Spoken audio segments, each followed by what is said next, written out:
Recording দিলাম। প্রিয় দর্শক, আপনাদের সকলকে আমন্ত্রণ জানাচ্ছি, শুভেচ্ছা জানাচ্ছি আমাদের আকাশ বাংলা 71-এর পক্ষ থেকে। আপনারা যে যেখানে আছেন আমাদের এই অনুষ্ঠানটি সরাসরি আপনারা ফেসবুক লাইভ এবং ইউটিউবে আপনারা দেখতে পাবেন এবং এটি পরে রেকর্ড হয়ে আপনারা ইউটিউবে আবার পুনরায় দেখতে পাবেন, পূর্ণবছর হয়ে দেখতে পারবেন। প্রিয় দর্শক, আপনাদের সকলকে আমন্ত্রণ জানাই আজকের আমাদের এই শোকাবহ অগাস্ট মাসের অনুষ্ঠানটি শুরু করছি। আপনারা জানেন যে 1975-এর 15 আগস্ট জাতির জনক বঙ্গবন্ধুর পরিবার সহ এবং তার সাথে যারা প্রতিরোধ করেছিলেন, প্রতিরোধ যোদ্ধারা সহ প্রায় 200 জন ব্যক্তিকে সেদিন বঙ্গবন্ধুর পরিবার সহ হত্যা করা হয়েছিল। সেটি গ্লানি যেভাবে বাঙালি জাতি বয়ে বেড়াচ্ছে, আপনারা আমরা সবাই দেশে বিদেশে প্রবাসে বিশ্বে বাংলা ভাষাভাষীদের সেটি বয়ে বেড়াচ্ছে দীর্ঘদিন যাবৎ। এটি বিচার যেমন আংশিক হয়েছে, পরিপূর্ণ হয়নি। সেই বিচারের জন্য, পুরোপুরি বিচারের জন্য একটি কমিশন গঠন করার জন্য আজকে আবার নতুন করে দাবি উঠেছে বাঙালি জাতির মধ্যে। আমাদের অনুষ্ঠানটি রক্তের আক্ষরে লেখা শোকাবহ আগস্ট। এই পুরো মাসব্যাপী আমরা এই অনুষ্ঠানটি আকাশ বাংলা 71-এর পক্ষ থেকে করেছি। আমাদের আলোচনার বিষয়বস্তু হলো বঙ্গবন্ধুর হত্যা, 75-এর প্রতিরোধ এবং পূর্বাপর, এই বিষয়ের উপর আলোচনা করবেন। আমাদের আজকে যেই 5 জন অতিথি আছেন বাংলাদেশের অত্যন্ত পরিচিত এবং সুনামধন্য ব্যক্তি, তাদেরকে আমি এক এক করে পরিচয় করিয়ে দিব।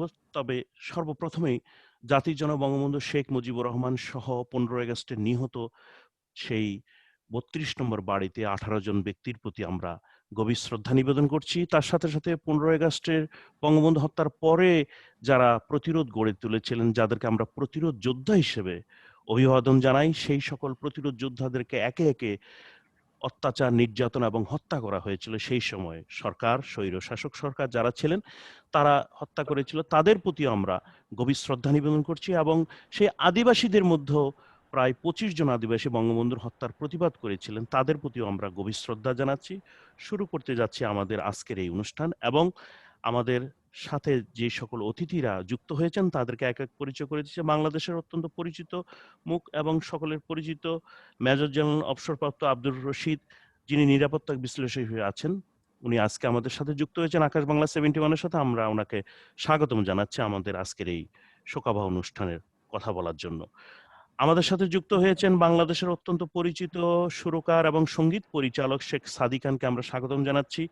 বাংলাদেশের টেলিভিশন, চলচ্চিত্র, মঞ্চে যিনি এক নামে পরিচিত সেই শহীদুল আলম সাচ্চু আমাদের সাথে যুক্ত হয়েছেন, ওনাকে স্বাগতম জানাচ্ছি। আপনারা জানেন যে আমাদের মানবাধিকার দণ্ডিত যে সকল যুদ্ধাপরাধীরা যাদের রায়ের ব্যাপারে কাজ করেছেন দীর্ঘদিন যাবৎ এবং তাদের রায়ের সর্বোচ্চ যিনি সহযোগিতা করেছিলেন সেই বাংলাদেশ সুপ্রিম কোর্টের অত্যন্ত পরিচিত আইনজীবী, আমাদের সকলের পরিচিত ব্যারিস্টার ডক্টর তুরিন আফরোজকে আমরা স্বাগতম জানাচ্ছি।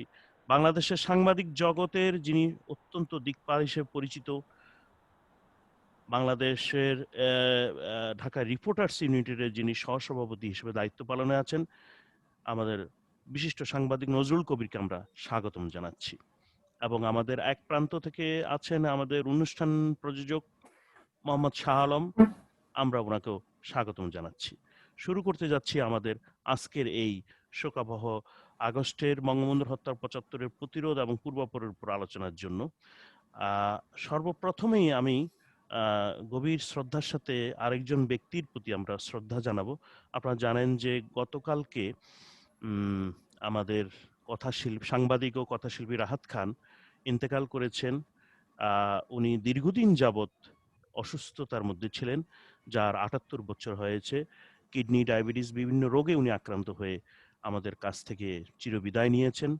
সাংবাদিক ও কথাশিল্পী রাহাত খান অত্যন্ত পরিচিত একজন কথাশিল্পী ছিলেন, যিনি 75-এর 15 আগস্টের পরে বঙ্গবন্ধুর হত্যার উপর একটি কবিতাও লিখেছিলেন, প্রতিবাদও জানিয়েছিলেন দীর্ঘদিন। সেই রাহাত খানের প্রতি আমরা গভীর শ্রদ্ধা নিবেদন করছি আমাদের আজকের আকাশ বাংলার পক্ষ থেকে। পুরো অনুষ্ঠানটি ওনাকে আমরা এই উৎসর্গ করছি।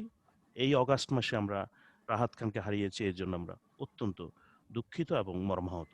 রাহাত খানের পরিবারের প্রতি আমরা সমবেদনা এবং শ্রদ্ধা জানাচ্ছি। শুরু করতে যাচ্ছি আমরা প্রথমেই আমি মেজর জেনারেল আব্দুর রশিদের কাছে চলে যাব, সরাসরি চলে যাব। রশিদ ভাই, আপনি জানেন যে বঙ্গবন্ধুর হত্যার ব্যাপারে আমাদের প্রবাসে কানাডা এবং আমেরিকাতে দুজন আত্মস্বীকৃত খুনি আছেন, তাদের ফেরত পাঠানোর জন্য অলরেডি আমাদের বর্তমান সরকার জোর প্রচেষ্টা চালিয়ে যাচ্ছেন। কিছুদিন আগে 15 আগস্টে আমরা দেখলাম যে মাননীয় প্রধানমন্ত্রী নতুন করে আবার এই কথাটি বললেন যে বঙ্গবন্ধুর খুনিদের পুরস্কৃত করার জন্য জিয়াউর রহমানের ব্যাপারে উনি বলেছিলেন। সেই সেই কথাটি আবার নতুন করে এসেছে এবং খুনিদেরকে, আপনি সেই সময় বাংলাদেশ সেনাবাহিনীতে ছিলেন, আপনি অনেক কিছু দেখেছেন, অনেক কিছু জানেন সেই 75-এর ব্যাপারে। আমরা কিছু কিছু ছোট করে জানতে চাইবো এবং 21শে অগাস্টের ব্যাপারেও আপনার কাছে কিছু জানতে চাইবো। সেটি হলো যে মাননীয় প্রধানমন্ত্রী বলেছেন যে দূতাবাসে তাদেরকে চাকরিতে পৃষ্ঠপোষকতা করেছেন জিয়াউর রহমান, ইন্ডেমনিটি অর্ডিন্যান্স জারি করে বিচারের পথটি উনি জিয়াউর রহমান সরকার বন্ধ করে দিয়েছিল এবং সেই সময় আন্তর্জাতিক ভাবে একটি তদন্ত কমিশন গঠন করা হয়েছিল। সেখানে টমাস উইলিয়াম বাংলাদেশে আসার ব্যাপারে পদক্ষেপ নিয়েছিল, কিন্তু ওনাকে সেই আসার ব্যাপারে ভিসাও দেয়নি। সেই বিষয়টি আপনি একটু ছোট করে বলবেন এবং আরেকটি বিষয় আপনাকে আমি জুড়িয়ে দিব, সেটি হলো যে এই যাদের ফাঁসি হয়েছে সেই আত্মস্বীকৃত ফাঁসিদের খুনিদের নামের সাথে এখনো কিন্তু মুক্তিযোদ্ধা সংসদ, মুক্তিযোদ্ধা বিষয়ক মন্ত্রণালয় ওয়েবসাইটে গিয়ে আপনি দেখতে পাবেন, আমি দেখতে পেয়েছি। সেটি হলো যে এটা নজরুল কবিরও সাংবাদিক, উনিও জানেন, কেন এই বিষয়টি উনিও ঘাটাঘাটি করেন, আমাদের শহীদুল আলম সাচ্চু ভাইও এই বিষয়টি জানেন।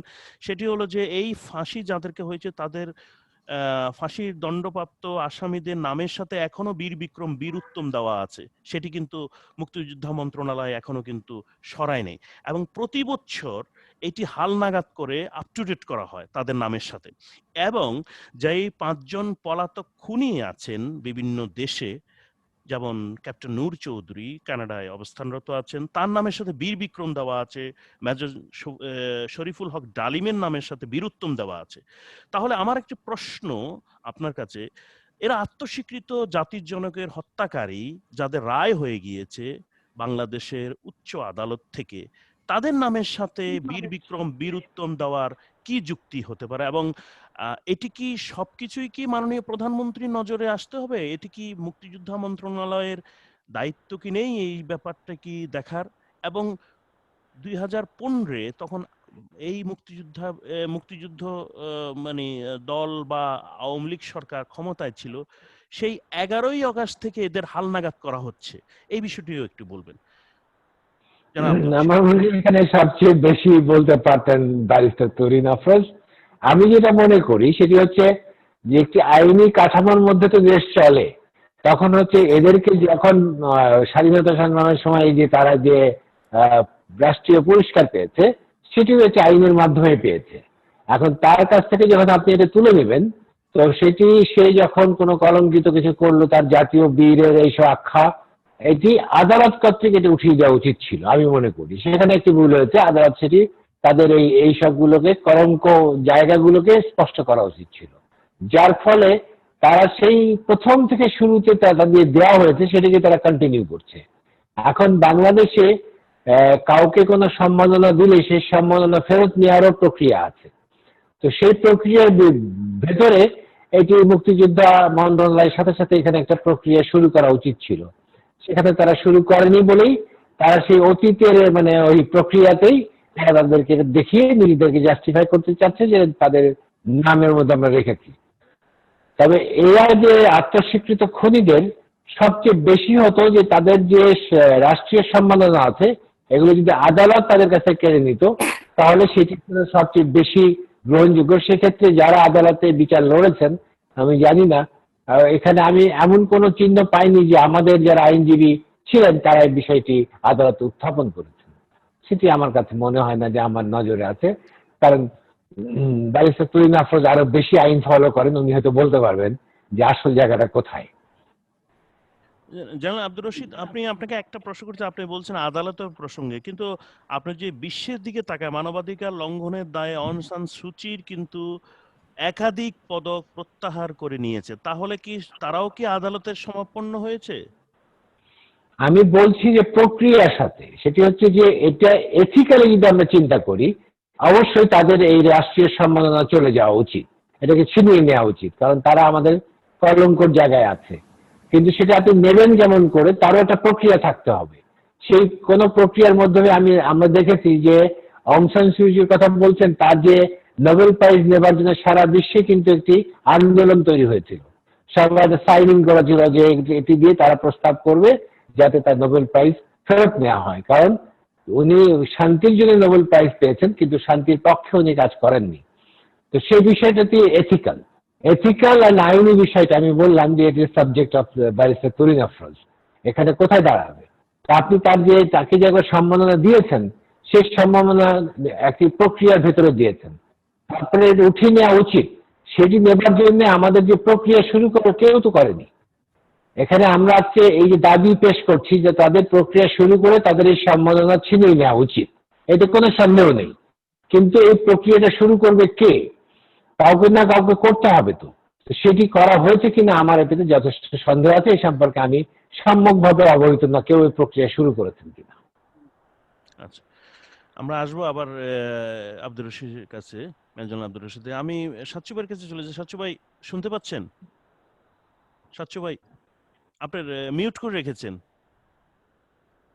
এটা জি সাপোর্ট জি করার জন্য আর কি, জি বন্ধুরা যখন জি কথা বলে বন্ধ রাখতে জি সুবিধা হয়। জি জি সাচ্চু ভাই, আপনি তো শুনলেন এই যে প্রশ্নটার ব্যাপারে, এবং ঢাকা বিশ্ববিদ্যালয়ের ব্যাপারে একটু প্রশ্ন আছে। সেটি হলো যে এই যে আপনার আইয়ুব খানকে, তারপরে আপনার ইস্কান্দার মির্জাকে, এদেরকে আপনার ডক্টর ল দেওয়া হয়েছিল।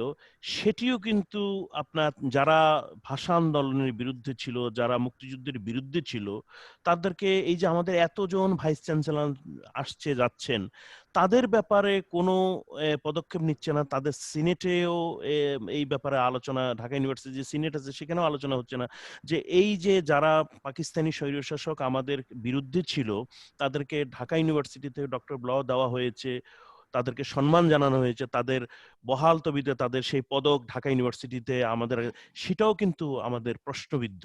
মুক্তিযুদ্ধে যারা আমাদের স্বীকার করেনি, আমাদের বাঙালি জাতির উপর যারা স্টিম রোলার চালিয়েছিল, তার সাথে সাথে এই যে বঙ্গবন্ধুর হত্যাকারী যারা, তাদের নামের সাথে খেতাব দেওয়া আছে, এখনো কিন্তু আপ টু ডেট করে প্রত্যেক সময় আপনার ওয়েবসাইটে মুক্তিযুদ্ধ মন্ত্রণালয় করছেন। তো এই বিষয়টাকেই আপনি, এই যে আমি বললাম, এই বিষয়টাকে আপনি কি দেখবেন? আর এই যে কমিশনের ব্যাপারে, বঙ্গবন্ধুর হত্যার ব্যাপারে যে এখন নতুন করে উঠেছে কমিশনের ব্যাপারে, এই বিষয়টা আপনি কি বলবেন? আমরা তো এটা প্রত্যাশা ছিল, আমরা এর আগে যে আকাশ বাংলা ৭১-এর আগেও এই প্রসঙ্গটি খুব গুরুত্বের সঙ্গে আলোচনা করেছিল যে খেতাবগুলো যে বিশ্ববিদ্যালয়ের আমাদের দেশের বিপক্ষে যারা ছিলেন সেই রকম কিছু মানুষকে খেতাব দেওয়া, সেগুলো প্রত্যাহারের বিষয়ে একটা আবেদন ছিল। আমরা ভেবেছিলাম যে আকাশ বাংলা ৭১ যখন এই বিষয়টি উত্থাপন করেছেন, যেখান থেকে অনেক বিজ্ঞ মানুষরাও ছিলেন, আলোচক ছিলেন, আমরা ভেবেছিলাম যে শতবর্ষ উদযাপনের আগে হয়তো এইটির একটি ব্যবস্থা গ্রহণ হবে। কিন্তু আমরা খুবই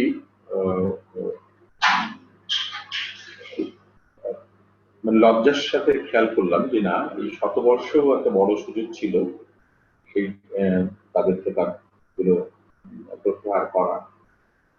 শুধু খান বাহাদুর থেকে শুরু করে বহু রকম খেতাবেই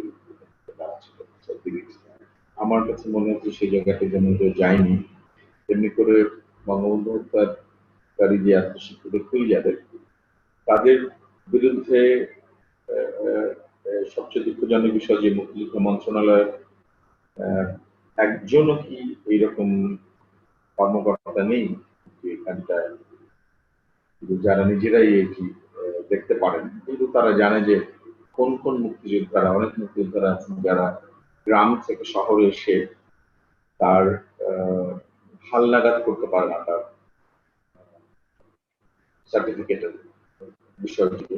অথচ এই সমস্ত খুনিদের আত্মীয় স্বজনরা যে কোনো না কোনো ভাবে কোনো না কোনো সরকারি কর্মকর্তার সঙ্গে বা কর্মচারীর সঙ্গে যোগ সাজস করে হালনাগাদ করছে এবং ভাতাও গ্রহণ করছে, এই যে বিষয়টি, এবং এইটুকু দিতে হয় সেটি হচ্ছে যখন যারা এখনো বেঁচে আছেন, বিদেশে আছেন, আপনার ওখানেও আছে কেউ কেউ, এইগুলো হালনাগাদ হয়ে থাকলে হয় কি, তারা কিন্তু দেখাতে পারে যে তারা ফ্রিডম ফাইটার, তাদের বিরুদ্ধে মিথ্যা একটা অপবাদ দিয়ে নেওয়া হচ্ছে, বা সে যেটি সঠিক মনে করেছিল সেটি করতে পারে। তাতে করে যেটি দাঁড়ায় সেটি হচ্ছে যে তার একটি ব্যক্তি অধিকারকে আসলে কোনো কোনো রাষ্ট্র, কল্যাণকামী রাষ্ট্রগুলো তখন আর আমাদের দাবির প্রেক্ষিত বা দাবিটাকে তাদের আমলে নেয় না। সেই হিসেবে আমাদের মুক্তিযুদ্ধ মন্ত্রণালয়ের যেটি আমাদের রশিদ ভাই বলছিলেন যে এটা তারা নিজেরাও করতে পারে, বা আমাদের আইনজীবী যারা আছেন এমন কোন আইনজীবী আমাদের দেখিনি যে আমরা করি। সব দেখে যেটা শুনে মনে হলো যে আসলে এই জায়গাটিতে যে আমরা অন্যের কথা না বলে, বা আমি নিজেই অন্যের কথা না বলে, যেহেতু এই আকাশ বাংলা ৭১ বেশ গুরুত্বের সাথে বারবার ঘটছে, এখন আমরা আগামী বছর স্বাধীনতার ৫০ বছর উদযাপন করব। সেই উদযাপনের আগে এদের জন্য যদি কিছু না করতে পারি, এদের এই সমস্ত খেতাবের বিরুদ্ধে যদি কিছু না করতে পারি, তাহলে আর উদযাপনটা সঠিক হবে না। আমি আজকের অনুষ্ঠানের মধ্যে কথা দিতে চাই বিষয় যে আমি নিজেই ব্যবস্থা গ্রহণ করবো। আইনের কথা যেটি বললেন রশিদ সাহেব, সেটি ব্যবস্থা গ্রহণ করবো। আর তুরিন যেহেতু আছেন, তাছাড়া অন্যান্য আরো যে সমস্ত আইনজ্ঞ মানুষদের নিয়ে এদের বিরুদ্ধে আমরা আসলে আমরা আইনগত ভাবে পন্থা অবলম্বন করব। এটাই হবে কাজের কাজ। না হলে আসলে ৫০ বছরের সিদ্ধি হবে না। আসলে আমরা যেমন বঙ্গবন্ধু হত্যাকারীদের বিচারের যে হওয়ার পরে যতক্ষণ হালকা বোধ করেছি আমরা, তেমনি ৫০ বছর আসলে আনন্দের সাথে করতে পারবো না। আমরা উস্তাদ শেখ সাদিক খানের সাথে জড়িয়ে ধরতে পারবো না যে আমরা বেঁচে দেখলাম ৫০ বছরের স্বাধীনতার উৎসব করলাম, এটা করতে পারবো না। বিকজ এই যে এদেরকে রেখে, এরা পুরস্কার পেয়েছে, এদের খেতাব রেখে এবং হালনাগাদ হয়ে যাচ্ছে, এদেরকে রেখে আমরা আসলে করতে পারবো না। এদের প্রত্যাহার করাবোই আমরা ৫০ বছরের আগে, এবং সেই জন্য আইনি যেভাবে লড়াই করতে হবে সেভাবে, এটাই আমার ইচ্ছা এবং আমি আজকে ব্যক্ত করলাম। সবাইকে ধন্যবাদ। আমি আবার আসবো, শেখ সাদিক খান আপনার কাছে আসবো। আমি একটু ব্যারিস্টার তুরিন আফরোজের কাছে যাচ্ছি, আপনার অনুমতি নিয়ে যাচ্ছি। আমি একটু তুরিন আফরোজ, আপনি শুনেছেন বিষয়টা, আইনি ব্যাপারে আপনি কি বলবেন এই বিষয়টা? ধন্যবাদ শহীদ ভাই। আমি যেটা মনে করি, আমি এটা নিয়ে যেটা গবেষণা করে দেখলাম যে খেতাবটি সেটি হচ্ছে একটা প্রজ্ঞাপন জারি করে সে খেতাবটি দেওয়া হয়েছে। তার মানে হচ্ছে যে এটা একটা এক্সিকিউটিভ ডিসিশনের মাধ্যমে এই খেতাবটি ১৯৭২ সালে একটা প্রজ্ঞাপন জারি করে সেটি দেওয়া হয়েছে। এখন কথা হলো যে এই মন্ত্রণালয় কেন এটা হালনাগাদ করছে, বিকজ এটা একটা সিস্টেমের কাজ। আমি আপনাকে একটু থামাচ্ছি, একটু বলে দিই। 72-তে এদেরকে কিন্তু বহিষ্কার করা হয়েছিল আর্মি থেকে, 73-74-এ।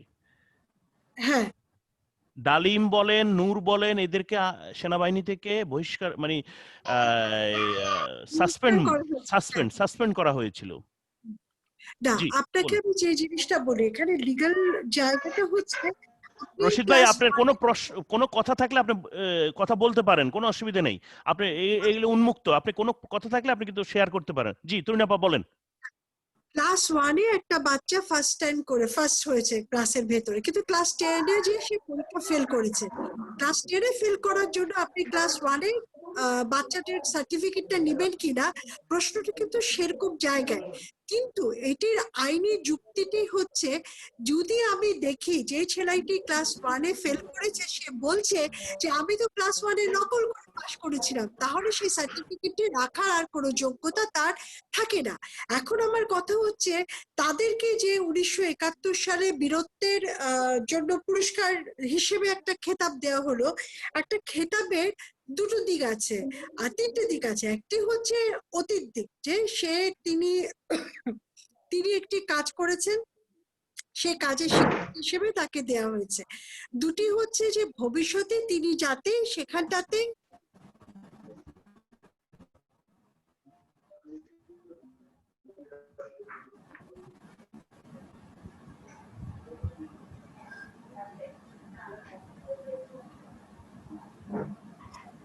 একটু বোধহয় নেটের সমস্যা হচ্ছে, তাই কি? আচ্ছা, আপনি বলে যান। আচ্ছা, আমি বলছি যে এখন হচ্ছে যে খেতাবের অন্য দুটি দিক হচ্ছে যে একটি খেতাব মানে কিন্তু শুধু একটা মেডেল, একটা কিছু ঝুলিয়ে রাখার মতো একটা পেইন্টিং না, সেটা মানে একটা দায়িত্ব। আপনাকে যখনই পুরস্কৃত করা হয় আপনার অতীতের কাজের জন্য, আপনার দায়িত্ব সেই অর্জনটিকে ধরে রাখা, সেটিকে মেনে চলা। সুতরাং কেউ যদি বীর উত্তম হন, বীর প্রতীক পান, যে কোনো সম্মান পাচ্ছেন, তিনি কিসের জন্য পেয়েছেন? মুক্তিযুদ্ধে তার অবদানের জন্য। তাহলে এই যে অবদানের স্বীকৃতি হিসেবে তিনি পেলেন, ফিউচারে তিনি সেটিকে মানে সেটি যাতে মান সম্মান বজায় থাকে তার জন্য কাজ করবে। কিন্তু তারা কি করেছেন? তারা 75-এ বঙ্গবন্ধুকে হত্যা করার পরে নির্মমভাবে কিন্তু পাকিস্তান জিন্দাবাদ স্লোগানও কিন্তু দেওয়া হয়েছে। এগুলো ইতিহাসের বিভিন্ন বইয়ের মধ্যে রয়েছে। এখন কথা হলো, তাহলে তিনি তো তার ওই 71 সালের ভূমিকার জন্য বিতর্কিত হয়ে গেলেন। এক, দুই হচ্ছে একটি পদকের তৃতীয় যে দিকটি, সেটি হচ্ছে আমরা সমাজকে শেখাতে চাই যে এই পদকের উদ্দেশ্য কি, যে ভালো কাজ করলে সেটা কিভাবে ধরে রাখতে হয়। এখন যদি আমরা মনে করি যে একজন একটা কাজ করেছে, সে কাজের জন্য তিনি তার অর্জন বুঝে পেলেন, তারপর তিনি যা ইচ্ছা তাই করে ফেললেন, সুতরাং সেখানটাতেও কিন্তু দুটো লিগ্যাল আর্গুমেন্ট এখানটাতে আনা যায়। আজকে যে রশিদ স্যার যে এক্সাম্পলটি দিয়েছেন যে অং সান সুচিকে নিয়ে এত কথা হচ্ছে কেন, হ্যাঁ তিনি শান্তিতে নোবেল পুরস্কার পেয়েছেন, কিন্তু পরবর্তীতে তিনি যদি শান্তি ভঙ্গের কাজ করে থাকেন তাহলে তিনি তার পদকের জায়গাটিতে আর বর্তমান থাকছেন না। সুতরাং এখানটাতে এই জায়গাটাতে একটা নৈতিক অবস্থান অবশ্যই রয়েছে, এবং আশা করছি সাচ্চু ভাই বা তার মতো আরো অনেকে এটার বিরুদ্ধে আইনি লড়াই লড়বেন। কিন্তু কথা হচ্ছে যে যতক্ষণ না পর্যন্ত সেই প্রসেসটা হচ্ছে, ততক্ষণ পর্যন্ত আসলে মন্ত্রণালয় কি করতে পারে? এক, যেটি রশিদ স্যার বললেন, আদালতে কিন্তু আসলেও প্রতিকার হিসেবে বঙ্গবন্ধু হত্যা মামলায় এই ধরনের কোনো আবেদন করা হয়নি যে তাদের ক্যান্সেল করা হোক। আসলে যখন একটা মামলা, আমাদের দেশে যে কটা মামলায় পরিচালনা করা হয়েছে এই ধরনের মানে খুব গুরুত্বপূর্ণ মামলা, আমরা নিজেরাও জানি কিরকম মানসিক প্রেশার এবং সামাজিক প্রেশার থাকে। সেখানটাতে যেমন যুদ্ধাপরাধের বিচার আমরা করেছি, কিন্তু তাদের স্থাবর সম্পত্তি বাজেয়াপ্ত করার কোনো আবেদন কিন্তু আমরা নিয়ে যেতে পারিনি। তো এইখানটাতে হয়েছে যে এরকম যে প্রতীকগুলো যে বাতিল করতে হবে, তাদের বিভিন্ন খেতাবগুলো বাতিল করতে হবে, এই ধরনের আবেদন জানানো হয়নি। এটি যেমন একদিকে ঠিক, দ্বিতীয় হচ্ছে এক্সিকিউটিভ ডিসিশনের মাধ্যমে মন্ত্রণালয় নিজেও কিন্তু এই ধরনের একটা প্রসেস শুরু করতে পারে। সুতরাং আদালতের মাধ্যমে হতে পারে, সামনে যে কেউ আদালতে এটি নিয়ে রিট করতে পারে, অথবা মুক্তিযুদ্ধ মন্ত্রণালয় নিজের থেকেই একটা, যদি এক্সিকিউটিভ ডিসিশন তো সেখানেই হয়েছে, সেরকম ভাবে এক্সিকিউটিভ সরকারের মধ্যে থেকে একটা এক্সিকিউটিভ ডিসিশন দিয়ে এই খেতাবগুলোকে বাতিল করতে পারে। এখন কোনটি সরকার করবে, সরকারের হাতেও যেরকম অপশন রয়েছে, সেরকম আমরা নাগরিকরাও কিন্তু সেই অপশনটা নিয়ে কাজ করতে পারি, যে আমরা চ্যালেঞ্জ করে ফেলতে পারি। ধন্যবাদ তরুণী আফরোজ। আমি সাচ্চু ভাইয়ের কাছে আমার একটা ব্যক্তিগত একটা প্রশ্ন। সাচ্চু ভাই, আপনি শুনতে পাচ্ছেন? সাচ্চু ভাই, হ্যাঁ, আমার প্রশ্নটা হলো একটা প্রশ্ন, এটা জাস্ট এজ এ আপনাকে আমি প্রশ্নটা করছি। একজন ব্যক্তি 71 সালে যুদ্ধ করেছে, কিন্তু বর্তমানে সে জামাতে ইসলামীতে জয়েন করছে এবং বাংলাদেশের স্বাধীনতা স্বীকার করছে না। সে মুক্তিযোদ্ধা, বাংলাদেশের স্বাধীনতা স্বীকার করছে না, সে জামাতে ইসলামী বা কোনো ইসলামী সংগঠন বা কোনো উগ্রবাদের সাথে সে যুক্ত হয়েছে। তার মৃত্যুর পরে বা তার জীবিত অবস্থা তাকে কি আপনি মুক্তিযোদ্ধা বলবেন? নিশ্চয়ই না। এবং তার মৃত্যুর পরে তাকে কি গার্ড অফ অনার দিবেন? নিশ্চয়ই না। তাহলে তাহলে সে যদি সে 71-এ এখন গোলাম আজমকে কি আপনি ভাষা সৈনিক বলবেন? আমার মতে তো না, সেটা তো হয় না। জি জি জি জি, চলে যাবো আমি শেখ সাদি খানের কাছে। সাদি ভাই, খণ্ডিত কারো কারো কারো খণ্ডিত ভালো, কারো খণ্ডিত ভালো ভালো কাজের জন্য কোনো লাভ নেই। দেশপ্রেম খণ্ডিত হয় না। দেশপ্রেম ধরে রাখতে হয়। যেটি তুরিন বলছিল যে ওই জায়গাটিতে আমি বললাম, আমি করলাম, ওই খণ্ডিত কোনো কিছু তো হবে না। দেশপ্রেম এই একটাই প্রেম, সেটা হচ্ছে সব শুরু থেকে শেষ পর্যন্ত আমৃত্যু আপনার থাকতে হবে। দেশপ্রেমের 33-এ পাশ হয় না, 100-তে 100 করতে হবে। ধন্যবাদ সাদি ভাই। জি, হুম। শেখ সাদি খানের কাছে চলে যাবো। সাচ্চু ভাই, আপনাকে ধন্যবাদ। শেখ সাদি খানের কাছে চলে যাবো। সাদি ভাই, আপনি শুনতে পাচ্ছেন?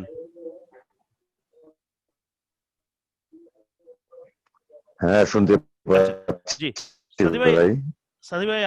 আমি যতটুকু জানি ৭৫ সালে সেই আপনি শুনতে পাচ্ছেন? আপনি শুনতে পাচ্ছেন আমাকে? আমি শুনতে পাচ্ছি। হ্যাঁ। হ্যাঁ, সাদি ভাই, আপনি কাছে জানতে চাচ্ছি যে ১৯৭৫ সালের ১৫ আগস্টে বঙ্গবন্ধু ঢাকা বিশ্ববিদ্যালয়েতে আসার কথা ছিল এবং সেদিন আপনারা বাংলাদেশ বেতারে, যেটি পরে বাংলাদেশ রেডিও করা হয়েছিল ঘাতকদের কারণে, পরবর্তীতে এই মুক্তিযুদ্ধের সরকার আবার নতুন করে আবার সেটা বাংলাদেশ বেতার করেছেন। সেই বাংলাদেশ বেতারে আপনি কর্মরত ছিলেন। সেদিনের সেই ঘটনাটি সংক্ষিপ্তভাবে আপনি একটু করবেন, এবং আপনার একটি গান ছিল, সেই গানটাকেও মানে টেলিভিশন এবং রেডিও থেকে নিয়ে পুড়ে ফেলেছিল সেই সকল ঘাতকেরা, এবং সেই ঘটনাটার স্মৃতিচারণ একটু খুব সংক্ষেপে আমরা শুনতে চাইব। শেখ সাদি খান। ওই সময়টা তো অত্যন্ত, হ্যাঁ, আমি সবাইকে আমি আমার ভালোবাসা দিচ্ছি, সম্মান জানাচ্ছি। আমরা এখানে যারা আছি সবাইকে আমার সম্মান জানাচ্ছি, আমি সম্মান দিচ্ছি। এই ঘটনাগুলো যখন মনে আসে তখন খুব কষ্ট হয়। সেই সময়গুলো আমরা পার হয়ে এসেছি আমরা। আমি রেডিওতে চাকরি করতাম, তখন রেডিও বাংলাদেশ বেতার থেকে রেডিও বাংলাদেশ বললো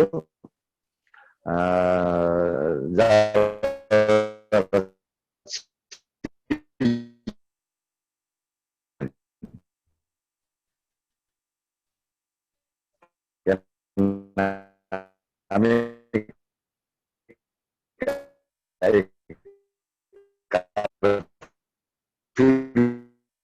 ভিতরে আমি অফিসে গিয়েছিলাম, অফিসে গিয়ে আমি পেয়েছি, আমি মেজর ডালিমকে পেয়েছি। মেজর ডালিম আমি আগে থেকে চিনতাম। আর যারা ছিল বঙ্গবন্ধু প্রথম ভাষণ যার শুনি তিনি হলেন বঙ্গবন্ধু। আমি জীবনের প্রথম ভাষণই শুনি, ৭ই মার্চের ভাষণই শুনি এই সোহরাওয়ার্দী উদ্যানে। তিনি ব্যক্তি বঙ্গবন্ধু। তো তাকে আমি কেন ভালোবাসলাম, কেন শ্রদ্ধা করলাম এটা আমি জানি না, তখন আমার বয়স অত্যন্ত কম। তো তাকে ভালোবেসে ফেললাম, শ্রদ্ধার ভালোবাসা। একজন নেতা দেখলাম আমি জীবনে এর আগে কোনো নেতা দেখিনি আমি, যার জন্য বঙ্গবন্ধুর প্রতি আমার একটা অন্যরকম ভালোবাসা তখন থেকে তৈরি হয়। ভেবেছি, চিন্তা করেছি, গান করেছি। তো আমার একটি গান ছিল, শোনো বঙ্গবন্ধু, শোনো জাতির জনক বঙ্গবন্ধু, শোনো ৭ কোটি জনতা চেয়ে আছে আজ তোমার মুখ,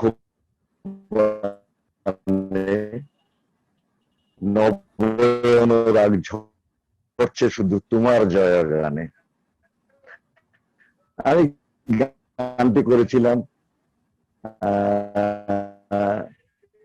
কিসের ভালোবাসা করেছিলাম আমি জানি না, এটা আমার আগে থেকে লিখেছিলেন।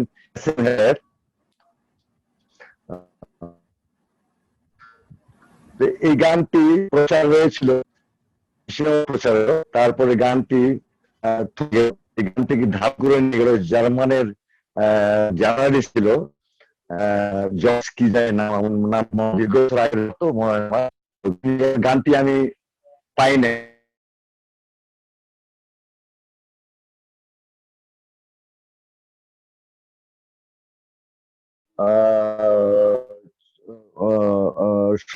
শর্ট ফিল্ম বানালো,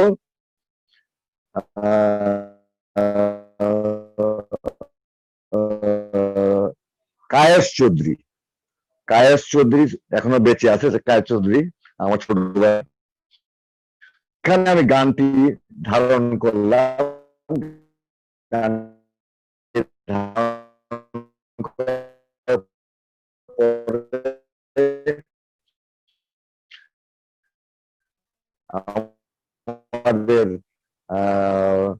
আমরা যখন সাদিবের কথা শুনতে প্রধানমন্ত্রী পাচ্ছি না। অবশ্য অফ ভয়েস গানটা লাগানো হয়েছিল, তারপরে গানটা কিভাবে উদয় হয়ে গেল, তারপরে আমাকে এই গানের জন্য শুনতে পাচ্ছি না। সাধারণ বেশে সাধারণ মানুষের মতো, আমি তখন বুঝতাম না, এখন যেমন সাধারণ দেশে সাধারণ মানুষের ধরে নিয়ে চলে যায়, তো তখন তার বুঝতাম না।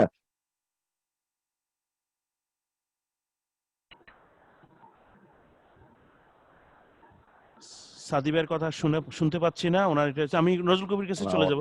সাদিব ভাই, আসবো আপনার কাছে পরে। আপনার কথা পরিষ্কার আসছে না, পরিষ্কার শুনতে পাইনি আমরা। অনেক কথা আপনার, অনেক মানে গুরুত্বপূর্ণ কথা আমরা কিন্তু শুনতে পাইনি।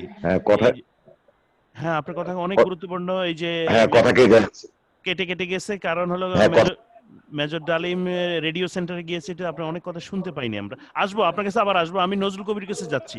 নজরুল ভাই, আপনি তো শুনতে পেরেছেন যে এই যে আমরা খুনিদের ব্যাপারে কথা বলেছি এবং একটা কমিশন গঠন করার ব্যাপারে এখন হয়েছে, যে এইটা মাননীয় প্রধানমন্ত্রী বলেছেন যে জিয়াউর রহমানের বিষয়টা যে আসছেন, যে সে যে একটু শহীদ ভাই, আমি একটু ওই জায়গাটা একটু আপনাকে ইন্টারাপ্ট করি, যে আসলে মাননীয় প্রধানমন্ত্রীর এই বক্তব্যটা জিয়াউর রহমানের জন্য শুধু করা হয়েছে, বিষয়টা এরকম না নয়। না না না, আমি স্পষ্ট করে বলতে চাই যে এই বিষয়টি নিয়ে আমার 2012 সালে একটি সিরিজ রিপোর্ট করেছিলাম আমি দেশ টিভিতে। সেই সময় আমি সেই বিষয়টি ছিল জাতীয় আন্তর্জাতিক চক্রান্ত বঙ্গবন্ধু হত্যা। খুব দুর্ভাগ্যজনক হলো সত্য, আপনারা যারা ইতিমধ্যে নিম্ন আদালত, বিচারিক আদালতে এবং উচ্চ আদালতের রায়গুলো পড়েছেন, সেখানকার পর্যবেক্ষণ এবং অন্যান্য যে বিষয়গুলো আছে, খুব বিস্ময়কর রকম ভাবে একটি বিষয় খুব অনুপস্থিত। বিচারকদের রায়ের প্রতি যথেষ্ট আস্থা রেখেই বলছে, অন্তত আমার কাছে ওই বিষয়টি স্ট্রাইক করে। সেটি হচ্ছে যে কনস্পিরেসিটা কোথায় হলো। হুট করে ফারুক আর রশিদের পক্ষে সম্ভব ছিল যে এরকম আমরা যেটা প্রায়শই বলে থাকি যে কতিপয় বিপদগামী সেনাবাহিনীর অফিসাররা মিলে কাজটি করেছে? It's quite impossible. এটি একটি সাধারণ লেমেন হিসেবে, সাধারণ নাগরিক হিসেবেও আমার কাছে স্পষ্ট। কিছু কিছু তথ্যের কথা আপনাদেরকে মনে করিয়ে দিই। আজকে মার্কিন যুক্তরাষ্ট্রের যে নানা রকম দলিল ওপেন হচ্ছে, সেই সমস্ত দলিলের 1975 সালের অগাস্টের পূর্বাপরের ঘটনার প্রভাব যদি আমরা দেখি, সেই বোস্টার, আমেরিকান অ্যাম্বাসেডর বোস্টার থেকে শুরু করে আমি খুব ধারাবাহিকভাবে 13টি পর্বে রিপোর্ট করেছিলাম। সেই সময় চীনের কি ভূমিকা ছিল, সেই সময় মধ্যপ্রাচ্যের দেশগুলো, বিশেষ করে সৌদি আরবের কি ভূমিকা ছিল, সেই সময়ে রাশিয়ার কি ভূমিকা ছিল, সেই সময়ে ভারতের কি ভূমিকা ছিল, চীনের কি ভূমিকা ছিল, এবং আমাদের প্রতিবেশী অন্যান্য রাষ্ট্রসমূহের কি ভূমিকা ছিল, এটি নিবিড়ভাবে পর্যবেক্ষণ করার সুযোগ হয়েছিল আমার। সেই সময় যখন আমি আমার ছোট জায়গা থেকে বলছি, যখন আমি এই প্রশ্নের জবাবগুলি রায়তে পাইনি, আমি কিন্তু বিচারিক আদালতে কাজী গোলাম রসুলের সঙ্গেও কথা বলেছিলাম যে ষড়যন্ত্রের বিষয়টি কেন আপনারা সামনে আনেননি। বলে আমার 2 লাইনে লেখা আছে। উনি রায়ের ক্ষেত্রে বলেছিলেন যে আমি মনে করি যে এটি শুধুমাত্র কতিপয়, মানে শুধুমাত্র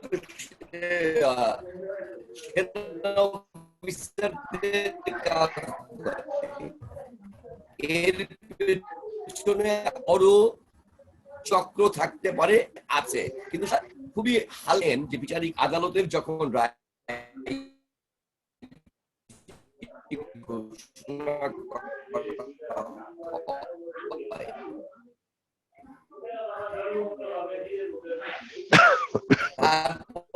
খুব ডিস্টার্ব। আবার কিন্তু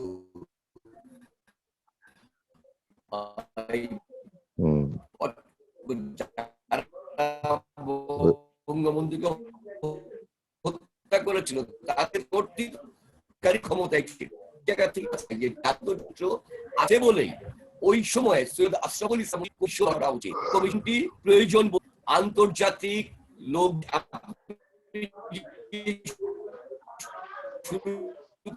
যে কথাটি বলেছিলেন যে সেই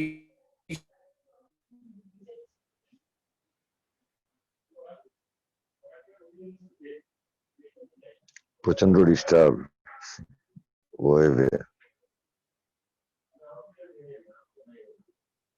তুরিন আপারটা ঠিক আছে, রশিদ স্যারেরটা ঠিক আছে, আমারটা তো পুরোপুরি ঠিক আছে। নজরুল খুব কবিরটা, ডিস্টার্ব হচ্ছে। হ্যাঁ, হ্যাঁ নজরুল কবিরের ইন্টারনেটের সমস্যা। আমারটাও ডিস্টার্ব হচ্ছে। ভাইরাস আচ্ছা হ্যাকিং। ভাইরাস 19, হ্যাঁ কোভিড-19 ভাইরাস সব জায়গায় ঢুকে গেছে। হ্যাঁ, এটা খুবই খুবই ডিস্টার্ব। সাচ্চু ভাই তো আউটে হয়ে গেল, কারণ ওনাকে আমরা চলে যাব। ওটা আবার ঢুকবে কিন্তু ঢুকবে সমস্যা। সমস্যা, হ্যাঁ। আমি আমি আমি চলে যাব আমাদের ম্যানেজার অবসরপ্রাপ্ত রশিদ স্যারের কাছে। স্যার, আপনার কাছে চলে যাব যে না, কিন্তু আমি যে কথা বলছিলাম ভাই, আমি যে কথাটা বলছিলাম, আমি তো আসলে আইন কানুন কম বুঝি, তো সুরের মানুষ, তো বেসুরা হলেই সমস্যা লাগে, সুরে থাকলে সবাই ভালো লাগে। তো এইটা এই যে বঙ্গ আপনারা বললেন, অনেকে আলোচনা করলেন, তো আমি বলতে চাই যে মুক্তিযুদ্ধ মন্ত্রণালয় যেখানে আছে সেখানে ওনাদেরই তো দায়িত্বটা নেওয়া দরকার ছিল, যে তাদের যে খেতাবগুলি উড়িয়ে দেওয়ার জন্য। এটা আমরা বলতে চাচ্ছি কেন? আমরা এটা নিয়ে আজকে কথা বলতেছি, সেটা তো ওইটা তো মন্ত্রণালয়ের দায়িত্ব। উনারা নাকচ করলে তো আমার প্রধানমন্ত্রী বলবেন না যে তোমরা এটা ইয়ে করো না, তাদের খেতাব তোমরা তুলে দিও না, এই কথা নিশ্চয়ই প্রধানমন্ত্রী এই কথা বলবেন না। তো মন্ত্রণালয়ের দায়িত্বটা কি? আমাদের মুক্তিযুদ্ধ মন্ত্রণালয়ের দায়িত্বটা কি? তারা কি রাজাকার দেখে তারা কি রাজাকার দেখে ওই উপাধি দিবে? যাই হোক, আমি আইনের লোক না, আমি কথা তুলে দিলাম, এটা বলতে পারবে, ভালো বলতে হবে। ওইখানে বিজ্ঞ লোক যারা আছেন, যারা আইনের লোক আছেন, বলতে পারবে কেন হয়নি। বলতে ধরে না কেন মন্ত্রণালয়কে? মুক্তিযুদ্ধ মন্ত্রণালয়কে ধরে না কেন? আমার রেজিস্টার বোনটা ধরে না কেন? জি জি, সাথী ভাই আসবো আপনার কাছে। নজরুল ভাই, আপনার কথা শেষ হয়নি, আপনি একটু কথাটা শেষ করেন। জি নজরুল ভাই। যে যে জায়গাটা বলছিলাম যে জাতীয় আন্তর্জাতিক ষড়যন্ত্র, সেই জায়গাতে ধরেন সেই সময়ে আমি ফারুক চৌধুরী সহ আমাদের আশপাশের দেশগুলোতে যারা যারা রাষ্ট্রদূত হিসেবে কাজ করেছিলেন, তাদের প্রত্যেকের সাথে কথা বলার চেষ্টা করেছি। যত ধরনের বই দেশে এবং দেশের বাইরে পাওয়া যায়, অর্থাৎ মুদ্রিত বইয়ের ক্ষেত্রে ওই ঘটনা প্রবাহগুলো এক ধরনের লিঙ্ক আপ তৈরি করার চেষ্টা করেছি। আমার ব্যক্তিগতভাবে বেশ কিছু কোয়েশ্চেনের জায়গা জন্ম নিয়েছে, যে কোয়েশ্চেন গুলো ইতিমধ্যে মাঠেও আছে, এটা রশিদ স্যার আরো ভালো করে বলতে পারবেন। ফারুক এবং রশিদ তারা অগাস্ট মাসে কিন্তু আমেরিকান এমবেসিতে দেখা করেন নাই, তারা দেখা করেছেন আরো বেশ কিছু কয়েক মাস আগে, এবং সেইখানে একাধিক ডকুমেন্টেশনের জায়গায় আছে যেখানে তারা বলেছেন যে গ্রিন সিগন্যাল ছিল জিয়াউর রহমানের। একাধিক ডকুমেন্টেশন আছে, আমি বলছি সেই জায়গাতে। এবং সেই সমস্ত বক্তব্যের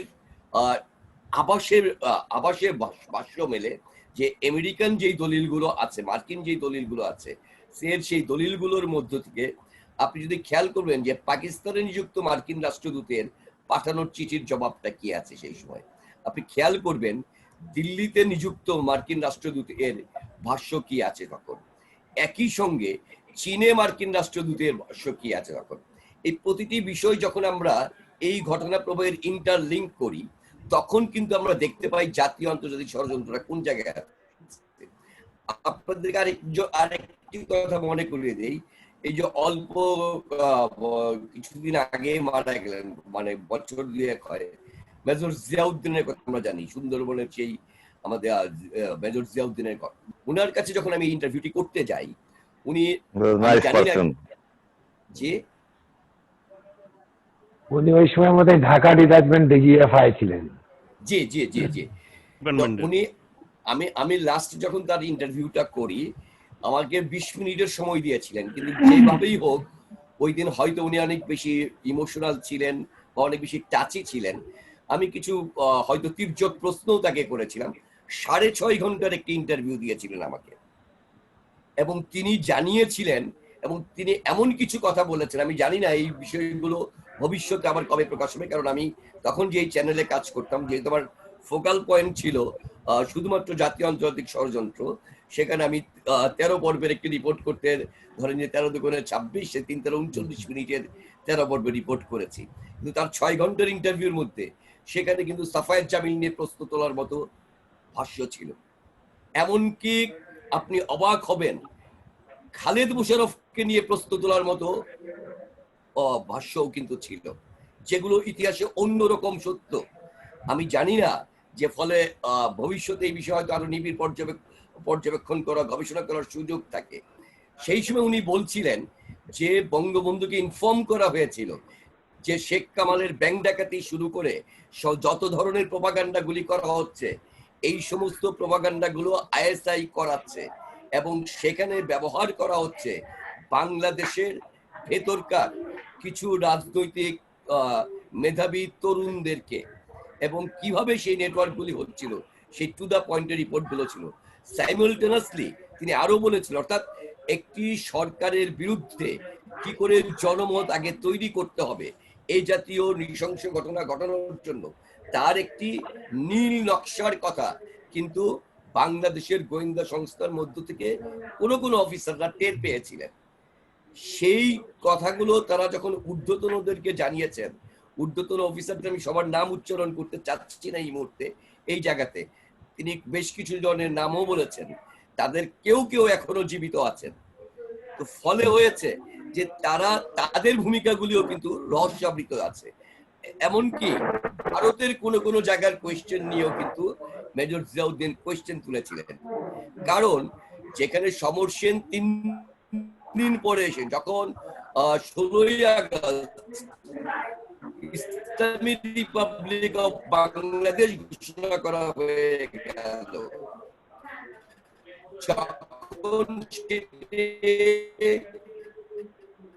পাকিস্তানের Dawn Islamic Republic of Bangladesh, তিনটি এমনকি শর্ত বিরোধে মুস্তাকের সরকারকে ভারত সেই সময় গ্রহণ করেছিল।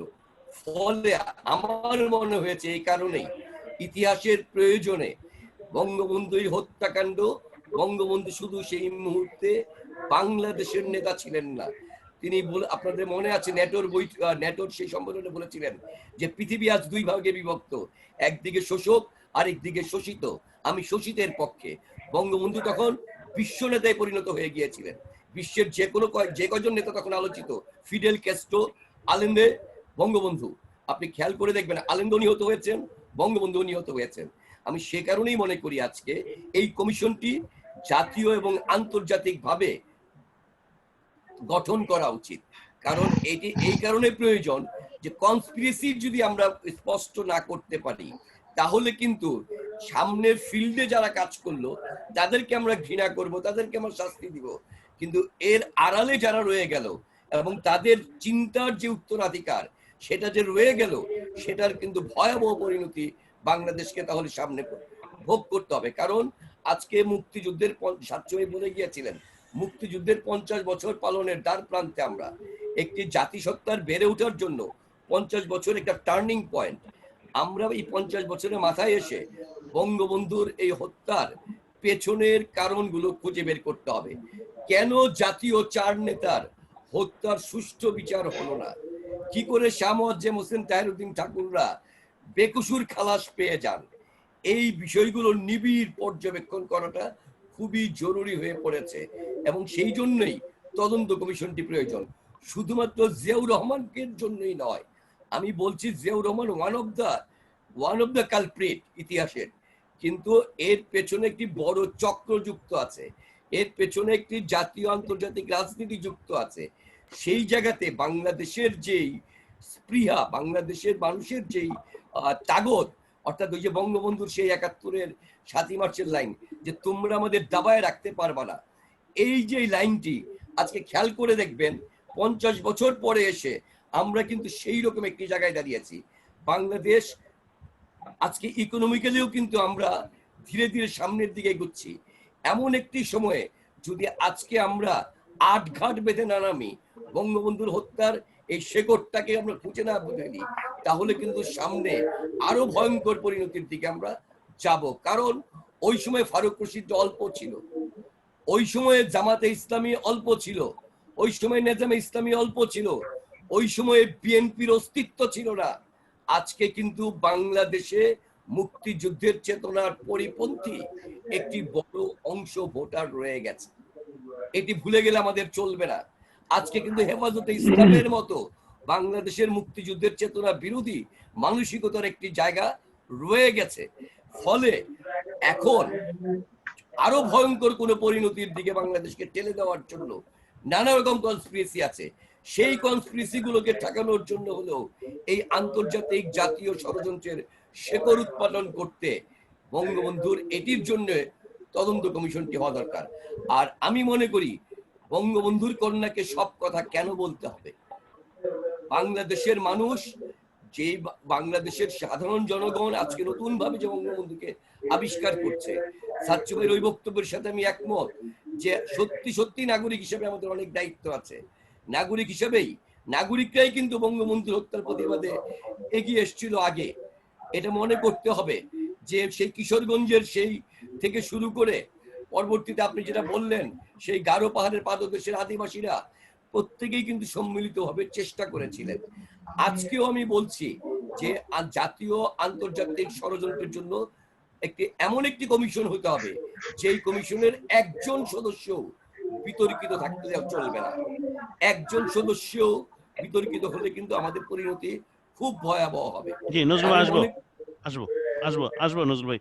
আমি রশিদ স্যার কাছে যাচ্ছি। রশিদ স্যার, আপনি নজরুল কবিরের বক্তব্য শুনেছেন এবং আপনাকে মানে আমি ছোট ছোট করে প্রশ্নগুলি চলে যাব। একটা হলো যে সেই সময় সেনাপ্রধান ছিলেন যিনি, উনি সেনাপ্রধানের দায়িত্ব থাকাকালীন সেই সময় কিন্তু কয়েকজন কর্নেল, আপনাদের বাসার কারো কোনো আওয়াজ হচ্ছে একটু মিউট করে রাখেন। সাদিবা একটু মিউট করে রাখেন আপনার সাউন্ডটা। সাদিবা একটু মিউট করে রাখেন আপনি। রশিদ স্যার কাছে যাব। আমি শুনতে পাচ্ছি। জি, আপনার কাছে যাব। সেটি হলো যে সেই সময় সেনাপ্রধান দায়িত্বে যিনি ছিলেন, আপনি জানেন নাম, আমি আর উচ্চারণ করলাম না, কিন্তু সেই সময় যে আমাদের বন্ধু প্রতিম রাষ্ট্র যারা ছিল তাদের কাছে গিয়ে অস্ত্র চেয়েছিল কিছু কর্নেল, কিছু মেজর। এইটা কি সেনাবাহিনীর মধ্যে সেনাপ্রধানের নাগালের বাহিরে সেনাপ্রধান জানলো না? এই বিষয়টি একটি বিষয়। আরেকটি বিষয় হলো যে এই কমিশনের ব্যাপার আপনি কি বলেন যে বঙ্গবন্ধুর হত্যার বিচার তো আংশিক হয়েছে, আমি যেটা মনে করি, আপনারাও সেটা মনে, নজরুল কবির ভাই তো এই ব্যাপারে কাজও করেছেন এবং তরুণ আফরোজও আছেন, এই বিষয়টা জানবেন যে এই বিষয়টা কমিশন গঠনের ব্যাপারে রাজনীতির কোনো প্রতিহিংসা নয় যে বিএনপি কে ফাঁসাতে হবে, জিয়া রহমান না। আমার কথা হলো যে সেই সময় যারা যারা সামনে পিছনে ছিল, যারা যারা দায়ী, এই বিষয়টা পরিষ্কার হওয়া উচিত, কোনো প্রতিহিংসার জন্য নয়। স্বচ্ছতা ভাবে একটি কমিশন গঠন করে সেটি জাতির সামনে প্রকাশ হওয়া উচিত, আমি যেটা মনে। সেই বিষয়টি কি আপনি কিভাবে বলবেন? আর এই যে আপনার এই মাসে 17ই আগস্ট যে আপনার সিরিজ বোমার যে আপনার 15 বছর হয়ে গেল, সেটি বিচারও কিন্তু হচ্ছে না। জঙ্গিদের ব্যাপারে আপনি যথেষ্ট কাজ করেছেন, আপনি একজন বিশ্লেষক, এই বিষয়ে নিরাপত্তা বিশ্লেষক। এই বিষয়টা বলেন 2005-এ 17ই আগস্ট যে জঙ্গি হামলা হলো, আজও পর্যন্ত সেটা সুরাহা হয়নি এবং এখনো ছোট ছোট ভাবে ধরা হচ্ছে। এবং এই মানে আমাদের পুলিশ বাহিনী বলেন, র্যাব বলেন, যথেষ্ট কাজ করে যাচ্ছে এই ব্যাপারে, তাদেরকে আমরা সাধুবাদ দিই। কিন্তু এরপরেও আমি মনে করি এখনো নিরাপদ না, বিভিন্নখানে বিভিন্নভাবে ধরা পড়ছে বা সংগঠিত হচ্ছে। এই বিষয়টাকে কি বলবেন? জি নিঃসন্দেহে প্রথমে বঙ্গবন্ধুর হত্যারে যে নজরুল কবির যেটা বললেন, এই যে it is the right reflection, উনি যদিও কিছুটা আবেগিত হলেন। যদি আপনি এটাকে নির্মমভাবে বিশ্লেষণ করেন তাহলে আমরা যেটা মনে করি সেটি হচ্ছে যে আপনি যদি ওই তখন বঙ্গবন্ধুকে যারা হত্যা করতে গিয়েছে তখন মাত্র 2টো ইউনিট গিয়েছিল, 2টো ব্যাটালিয়ন। আর ব্যাটালিয়ন কি করছিল সেটি হলো প্রথম প্রশ্ন। ওই জন্য উনি কিছু কিছু জায়গাতে উনি বলেছেন সাফাই জামিল বা এদের নাম টাম নিয়ে এসছেন। তো সেটি হলো মূল প্রশ্ন, যে হোল আর্মি সিটিং আর দুজন বেরিয়ে গেলেও তাদেরকে কেউ নিয়ন্ত্রণ করতে পারলো না। তাহলে এই দায়টা, তাহলে আপনাকে 2টো জিনিস করতে হবে। একটা হচ্ছে মনে করতে হবে যাদেরকে আমরা তখন নিয়ন্ত্রণের জায়গায় বসিয়ে রেখেছিলাম তারা ছিল অক্ষম। আরেকটি হলো তাদের এই অক্ষমতা ঢেকে রাখার জন্য তারা হয়তো মনে করেছে যে যাদের সাথে তাদের অক্ষমতার প্রতিযোগিতা ছিল, সক্ষমতা না অক্ষমতা, সেখানে তারা মনে করছে নিয়ন্ত্রণ রাখতে পারবো না, নিয়ন্ত্রণ তাদের হাতে দিয়ে দিয়েছে, যার ফলে তারা এটা নির্বিঘ্নে হত্যাকাণ্ড করতে পেরেছে। এটা শুধু সামরিক বাহিনীর ভেতরে না, বঙ্গবন্ধু তো আমাদের জাতির জনক, বাংলাদেশের স্বপ্নদ্রষ্টা, রূপকার, কিন্তু সেই সাথে তখন তিনি প্রেসিডেন্ট ছিলেন। কারণ আপনি বাংলাদেশের আইন খুঁজে দেখেন যে প্রেসিডেন্টের নিরাপত্তার দায়ভার কার ঘাড়ে থাকে, who is responsible to protect president of the country. তো সেখানে তারা যারা রেসপন্সিবল ছিলেন তারা কোথায় ছিলেন তখন? প্রশ্নটা ওখান থেকে, এইগুলো হচ্ছে আনসার্ড কোশ্চেন, এগুলো হচ্ছে এইসব প্রশ্নের উত্তর নেই। তো যেসব প্রশ্নের উত্তর নেই, তাহলে আপনার সেই প্রশ্নের উত্তর যদি আপনি আগামী প্রজন্মের জন্য তাদের কাছে প্রশ্ন রয়েই যাবে।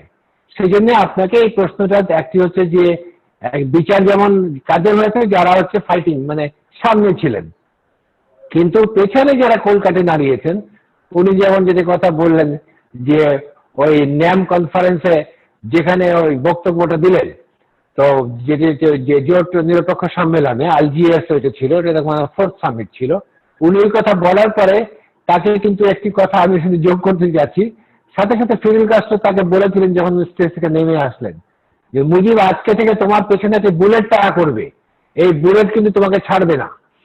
তো উনি তখন বঙ্গবন্ধুর ঝুঁকিটা উনি বুঝতে পেরেছিলেন, কিন্তু আমাদের বাংলাদেশে যারা বঙ্গবন্ধুর প্রোটেকশন দেবে, যারা বাংলাদেশের বঙ্গবন্ধুকে সুরক্ষা দেবেন, তারা কি এই ঝুঁকি বিবেচনা করতে পারেননি? সেজন্য যে কথা নজরুল কবির বলল যে আগামী দিনে আপনি ঝুঁকি বিবেচনা করার জন্য যেসব লোক আপনি ঝুঁকি রক্ষা বা আপনাকে সুরক্ষা করতে দেবে, সেখানে যদি এরকম বিতর্কিত লোক এসে বসে, তারা সবসময় এটা খেলবেই। তো সেখানে এই খেলার সুযোগ পেয়েছে। এখন আগামী দিনে যদি আমরা এটাকেও ধারণ করতে পারি, এইসব কমিশনের মাধ্যমে একটি হতে পারে, আরেকটি হতে পারে যে এটি কিন্তু আপনি গবেষণা করে ওটা বের করতে পারেন, ঠিক আছে, কিন্তু এটাকে একটা একটা সত্য পর্যায়ে আনতে হবে, একটা প্রাতিষ্ঠানিক রূপ দিতে হবে যে হ্যাঁ এটাই ছিল। এখন আমরা বলছি, কিন্তু এটার কোনো প্রাতিষ্ঠানিক রূপ না, এটা হচ্ছে আমাদের একটা একক ওপিনিয়ন। নজরুল কবির তার ওপিনিয়ন দিল, আমি আমার ওপিনিয়ন দিলাম, তুলিন আফরোজ তার ওপিনিয়ন দিল। এটিকে আপনি প্রাতিষ্ঠানিক ভাবে আগামী প্রজন্মের জন্য এটিকে যেমন রাখতে হবে, এবং এখানে যারা যারা কলকাঠি নাড়িয়েছে, আগামী দিনে এরকম জায়গাতে যারা বর্তমানে আছেন তারা কি কলকাঠি নাড়াতে পারবেন কিনা, সেটিও বিবেচনায় আনলে পরে আপনি হয়তো আগামী দিনে একটি সুরক্ষিত বাংলাদেশ তৈরি করতে পারবেন। এটি হলো ওইখানে সংক্ষিপ্ত হবে।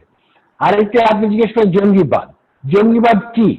আমি যদি ছোট করে বলি, জঙ্গিবাদ হচ্ছে, এটি মূলত তৈরি করা হয়, এটি হচ্ছে আভ্যন্তরীণ রাজনীতিকে প্রভাবিত করা অথবা বিশ্বের ভূ রাজনীতিকে প্রভাবিত করার জন্য।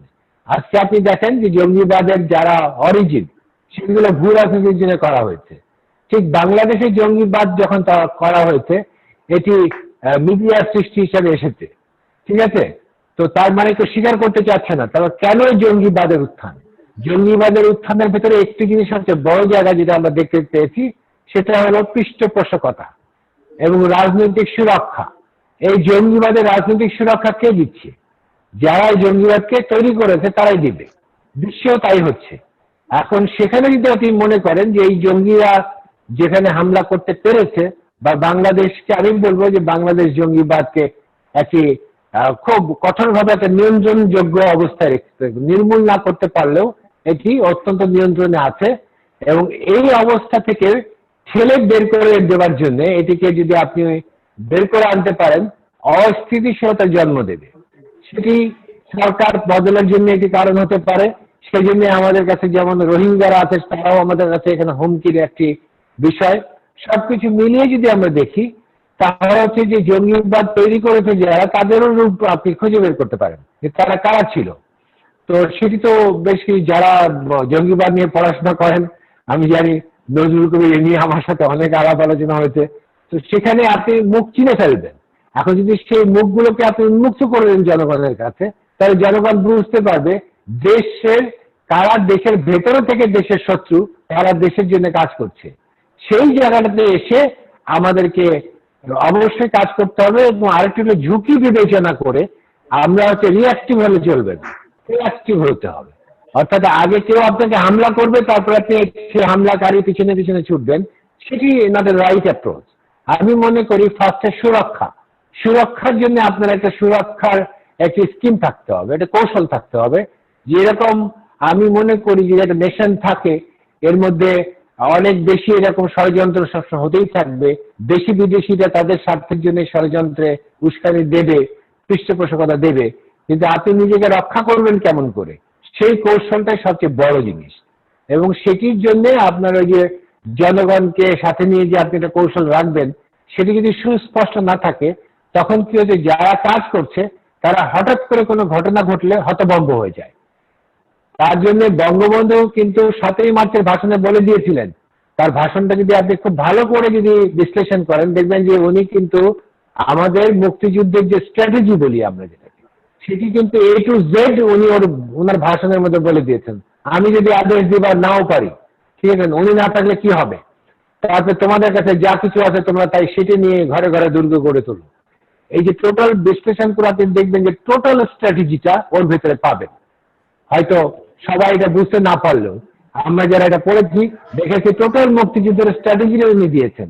তা আমাদেরকে এখন বাংলাদেশকে মুক্তিযুদ্ধের চেতনায় সুরক্ষা করার জন্য আমাদের এরকম একটা স্ট্র্যাটেজি থাকতে হবে, যদি কোনো দুর্ঘটনা ঘটে যাতে মানুষ হতভম্ব হয়ে না যায়। আমি অনেক জায়গায় বিশ্লেষণ করে একটা জিনিস পেয়েছি, তাদের কাছে অনেকেই যখন প্রশ্ন করে থেকে বা কাছে গিয়ে বা কিছু, যে বঙ্গবন্ধুকে হত্যা করলেন কেন, তাদের ভিতরে একটি ভয় ছিল, বঙ্গবন্ধু যদি একবার বাইরে এসে জনগণকে ডাক দেয় তাহলে কোনো শক্তি সেটি ঠেকিয়ে রাখতে পারবে না। তারা এই জন্যই মনে করেছে যে বঙ্গবন্ধুকে কোনো মতেই বাইরে আসতে দেওয়া যাবে না, সেই জন্যই তারা ওই মর্মান্তিক ভাবে তাকে হত্যা করেছে।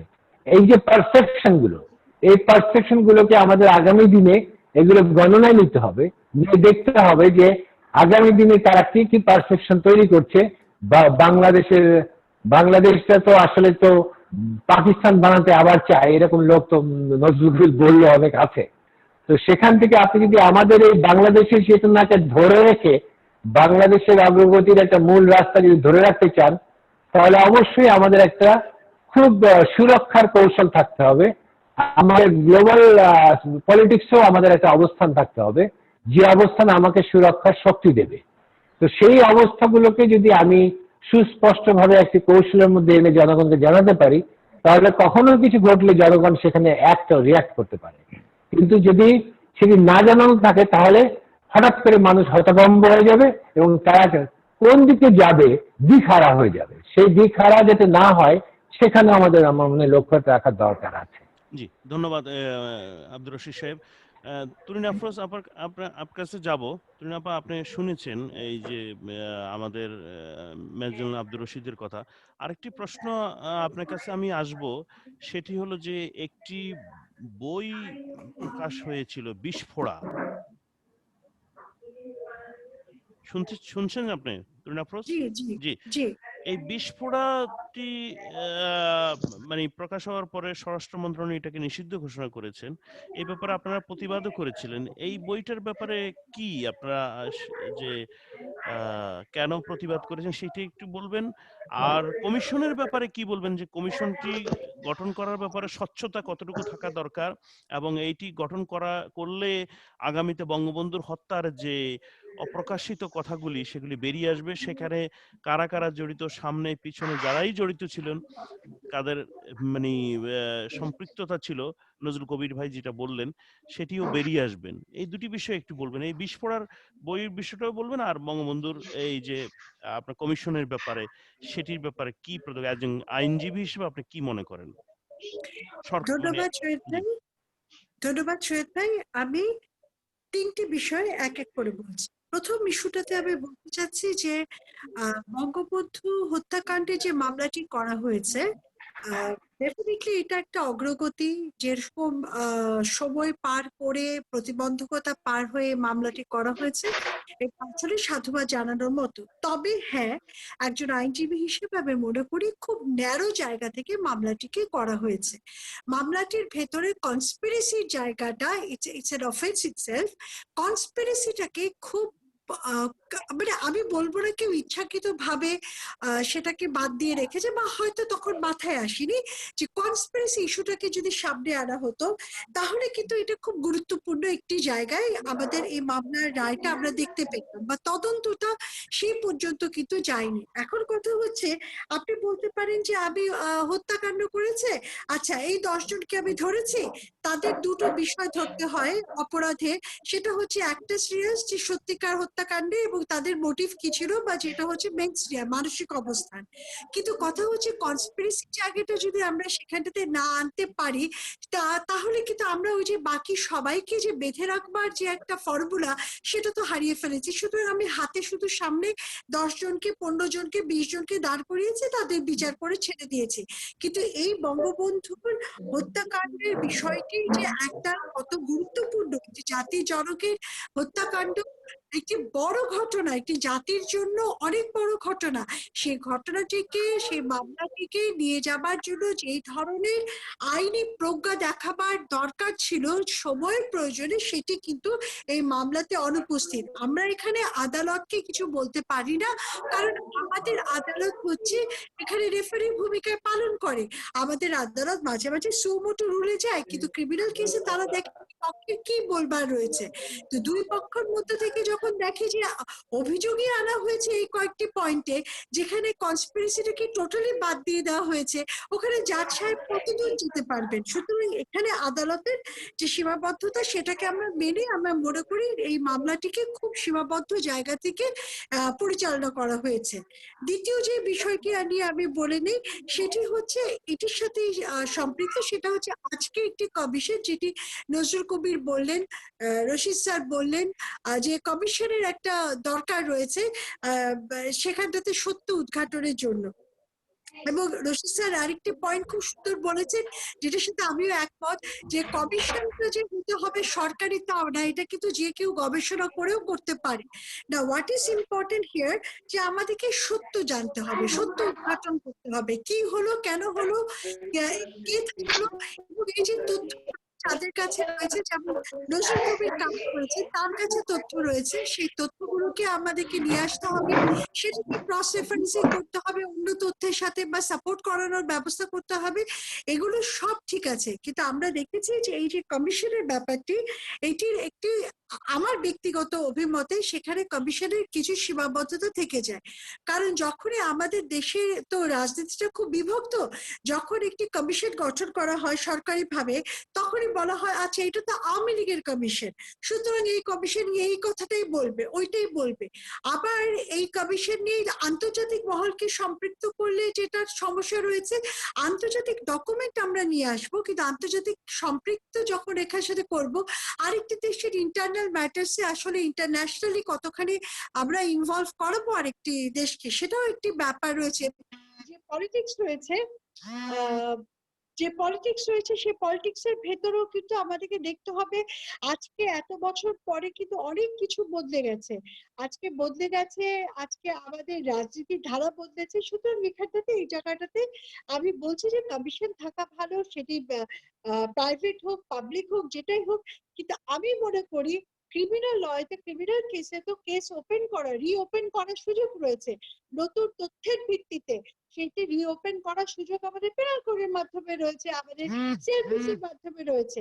সুতরাং এই গবেষণা থেকে যদি আমরা দেখতে পারি যে নতুন ধরনের অভিযোগ, নতুন ধরনের আসামি, নতুন ধরনের সম্পৃক্ততা এই মামলার সাথে আমরা পাচ্ছি, তাহলে কিন্তু এই মামলাটি রিওপেন করা তরিনাপা যায় আদালতের তরিনাপা মাধ্যমে ফয়সালা তরিনাপা হয়ে গেলে। এক সেকেন্ড আপনাকে থামাচ্ছি, এক সেকেন্ড। আমার একটা প্রশ্ন এখানে, নজরুল কবির কাছেও আমার একটা প্রশ্ন, সেটা হলো যে বঙ্গবন্ধুর এই যে 15ই আগস্ট 1975 যে হত্যাকাণ্ডটা হয়েছে, সেদিন বঙ্গবন্ধু সহ, আমি শুনতে একটু পাচ্ছেন? শুনতে পাচ্ছি না, এক হ্যাঁ, সেকেন্ড, আমি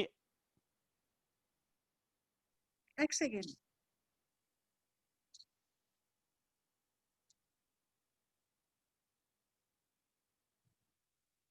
শুনতে পাচ্ছেন? Shubhatra, can you help me? আমি শুনতে পাচ্ছি, বলবো? I didn't know.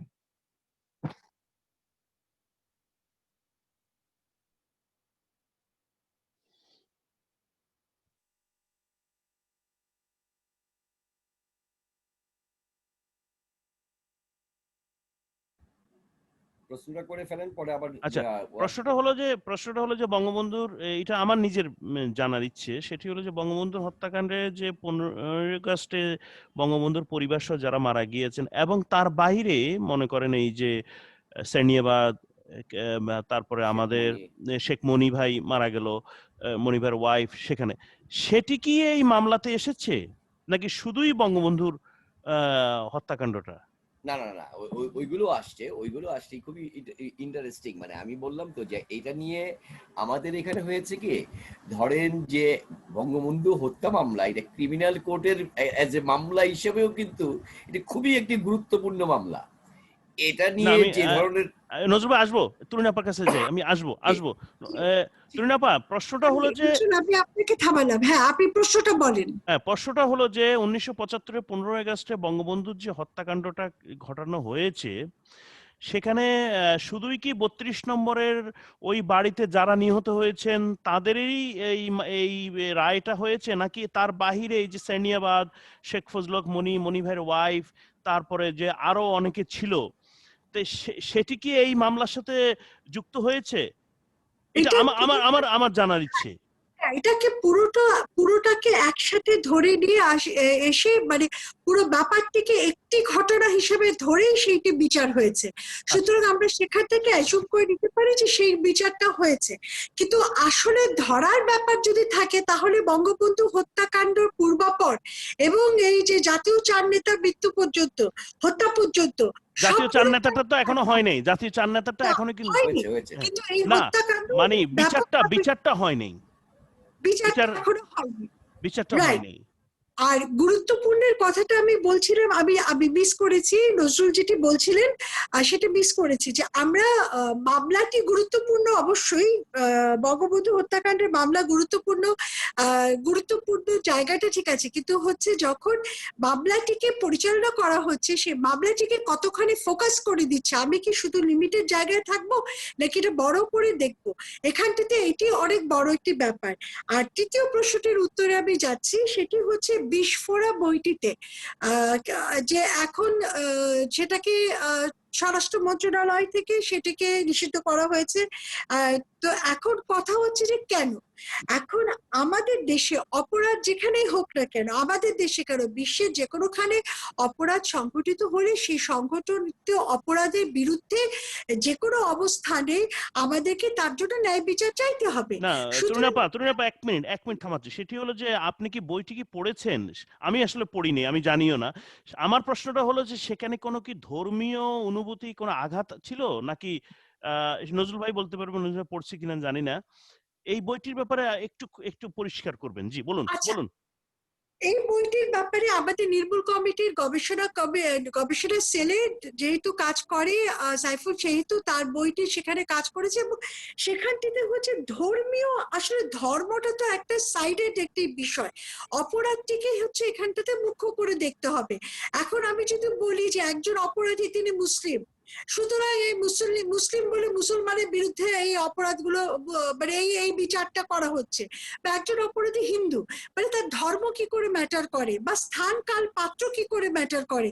এখন যদি আজকে যদি শিশু নির্যাতন প্রতিটি ঘরেই হচ্ছে না, আর শিশু নির্যাতন প্রতিটি ঘরে, মানে অনেক শিশুরাই তো নির্যাতিত হচ্ছে ঘরের ভেতরে, তাহলে কি আমরা বলবো যে যেহেতু ঘর নিয়ে এটা কথা পরিবারকে আঘাত করবে তাহলে এই ধরনের কোনো কথা বলা যাবে না।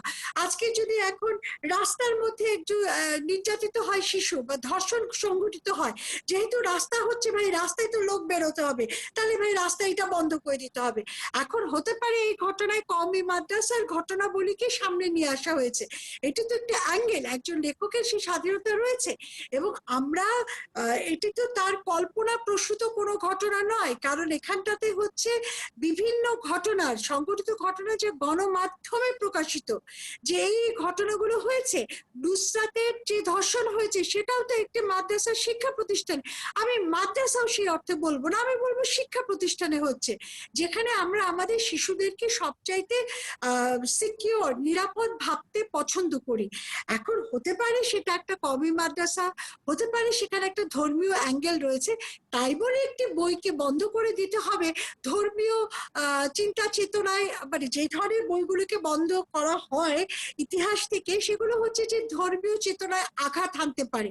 এখন আপনি একটি কওমি মাদ্রাসায় যদি ধরে ফেলি, কওমি মাদ্রাসায় কি সবাই এই কাজ করছে, প্রত্যেকটি ওখানটাতে শিক্ষকরাই এই কাজ করছে তা তো না, কিন্তু কওমি মাদ্রাসায় যদি এরকম একটি ঘটনাও ঘটে থাকে সেটা নিয়ে কথা বলা যাবে না, সেটা বললে কি ধর্মীয় আঘাতে লাগবে? আমার কাছে মনে হয় যে এটা খুব শ্যালো একটা ডিসিশন। আমার কাছে মনে হয় দেয়ার আর সার্টেন ম্যাটার্স সোসাইটিতে যেটা নিয়ে আমাদের কথা বলা উচিত। আমরা যেগুলো নিয়ে কথা বলি না, যে আজকে আমরা যেখানটাতে দাঁড়িয়েছি পৃথিবীর সভ্যতায়, সেখানটাতে দাঁড়িয়ে আমরা এই ধরনের বিষয় কেন কথা বলবো না? কেন বলবো না যে শিশুটিকে আমরা পাঠাচ্ছি, অভাবী ঘরে শিশুটি কওমি মাদ্রাসায় যে থাকছে সেখানে সে নির্যাতিত হচ্ছে। এখন আমার জিহাদ করছি না আমরা প্রতিটি কওমি মাদ্রাসার বিরুদ্ধে, আমাদের অবস্থান কিন্তু সেটি নয়। আমাদের অবস্থান হচ্ছে এই ধরনের অপরাধ যাতে আর সংঘটিত না হয়। আমি নির্মূল কমিটির অবস্থান থেকেও বললাম, আবার নিজের ব্যক্তিগত অবস্থান থেকেও জি, বললাম, আসবো এটা আসবো ইংলিশ মিডিয়াম স্কুলে হলেও আমার একই জি পজিশন জি থাকবে। আসবো। আমি এই শেখ সাদি খানের কাছে যাব। শেখ সাদি খান, আপনার আনমিউট করুন, আনমিউট করুন।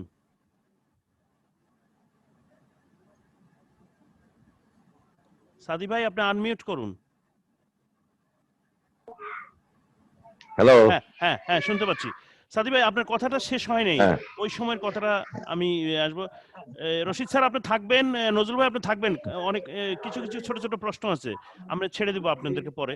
এই সাদি ভাই, আপনি যে আপনার কথাটা শেষ হয়নি, আপনার ওই কথাটা আসতে চাই যে আপনার গানের বিষয়টা, যেটি বঙ্গবন্ধুর জন্য আপনি গানটি তৈরি করেছিলেন, বঙ্গবন্ধু যখন স্বদেশ প্রত্যাবর্তন করেছিলেন 10ই জানুয়ারি 1972-এ, সেই গানটি আপনি বাংলাদেশ টেলিভিশন বেতারে একযোগে বাজিয়েছিলেন। আমার প্রশ্নটা হলো, সেই গানটিকে একদম আপনার সিডি সহকারে, মানে যে রেকর্ড আকার সহকারে আপনার সম্পূর্ণভাবে সেটি পড়িয়ে দেওয়া হয়েছিল পুরে সেই সময়ের 75-এ 15 আগস্টের পরে, এবং আপনি হয়রানির শিকার হয়েছিলেন, সেই বিষয়টা একটু খুব ছোট করে বলবেন। জি।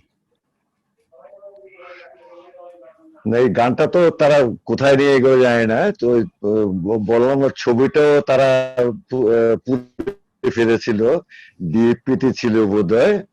তো এরপর আমি গানটা পাইনি, ছোট কথাই এসে এটা। আর আমি তাদের চরিত্রগুলি দেখেছি, আমি ডালিমের চরিত্র দেখেছি আমি, কেন ডালিম আমার থেকে খুব বেশি বয়সে বড় না, সামনে 1-2 বছরের বড়। আমি তাকে গিয়ে পেয়েছি, আমি চায়নাতে পেয়েছি তাকে, আমি রাজকীয় ভাবে ছিল এটা পেয়েছি। এগুলি কথা আনতে চাই না, সেজন্য এগুলি কথা ভালো লাগে না।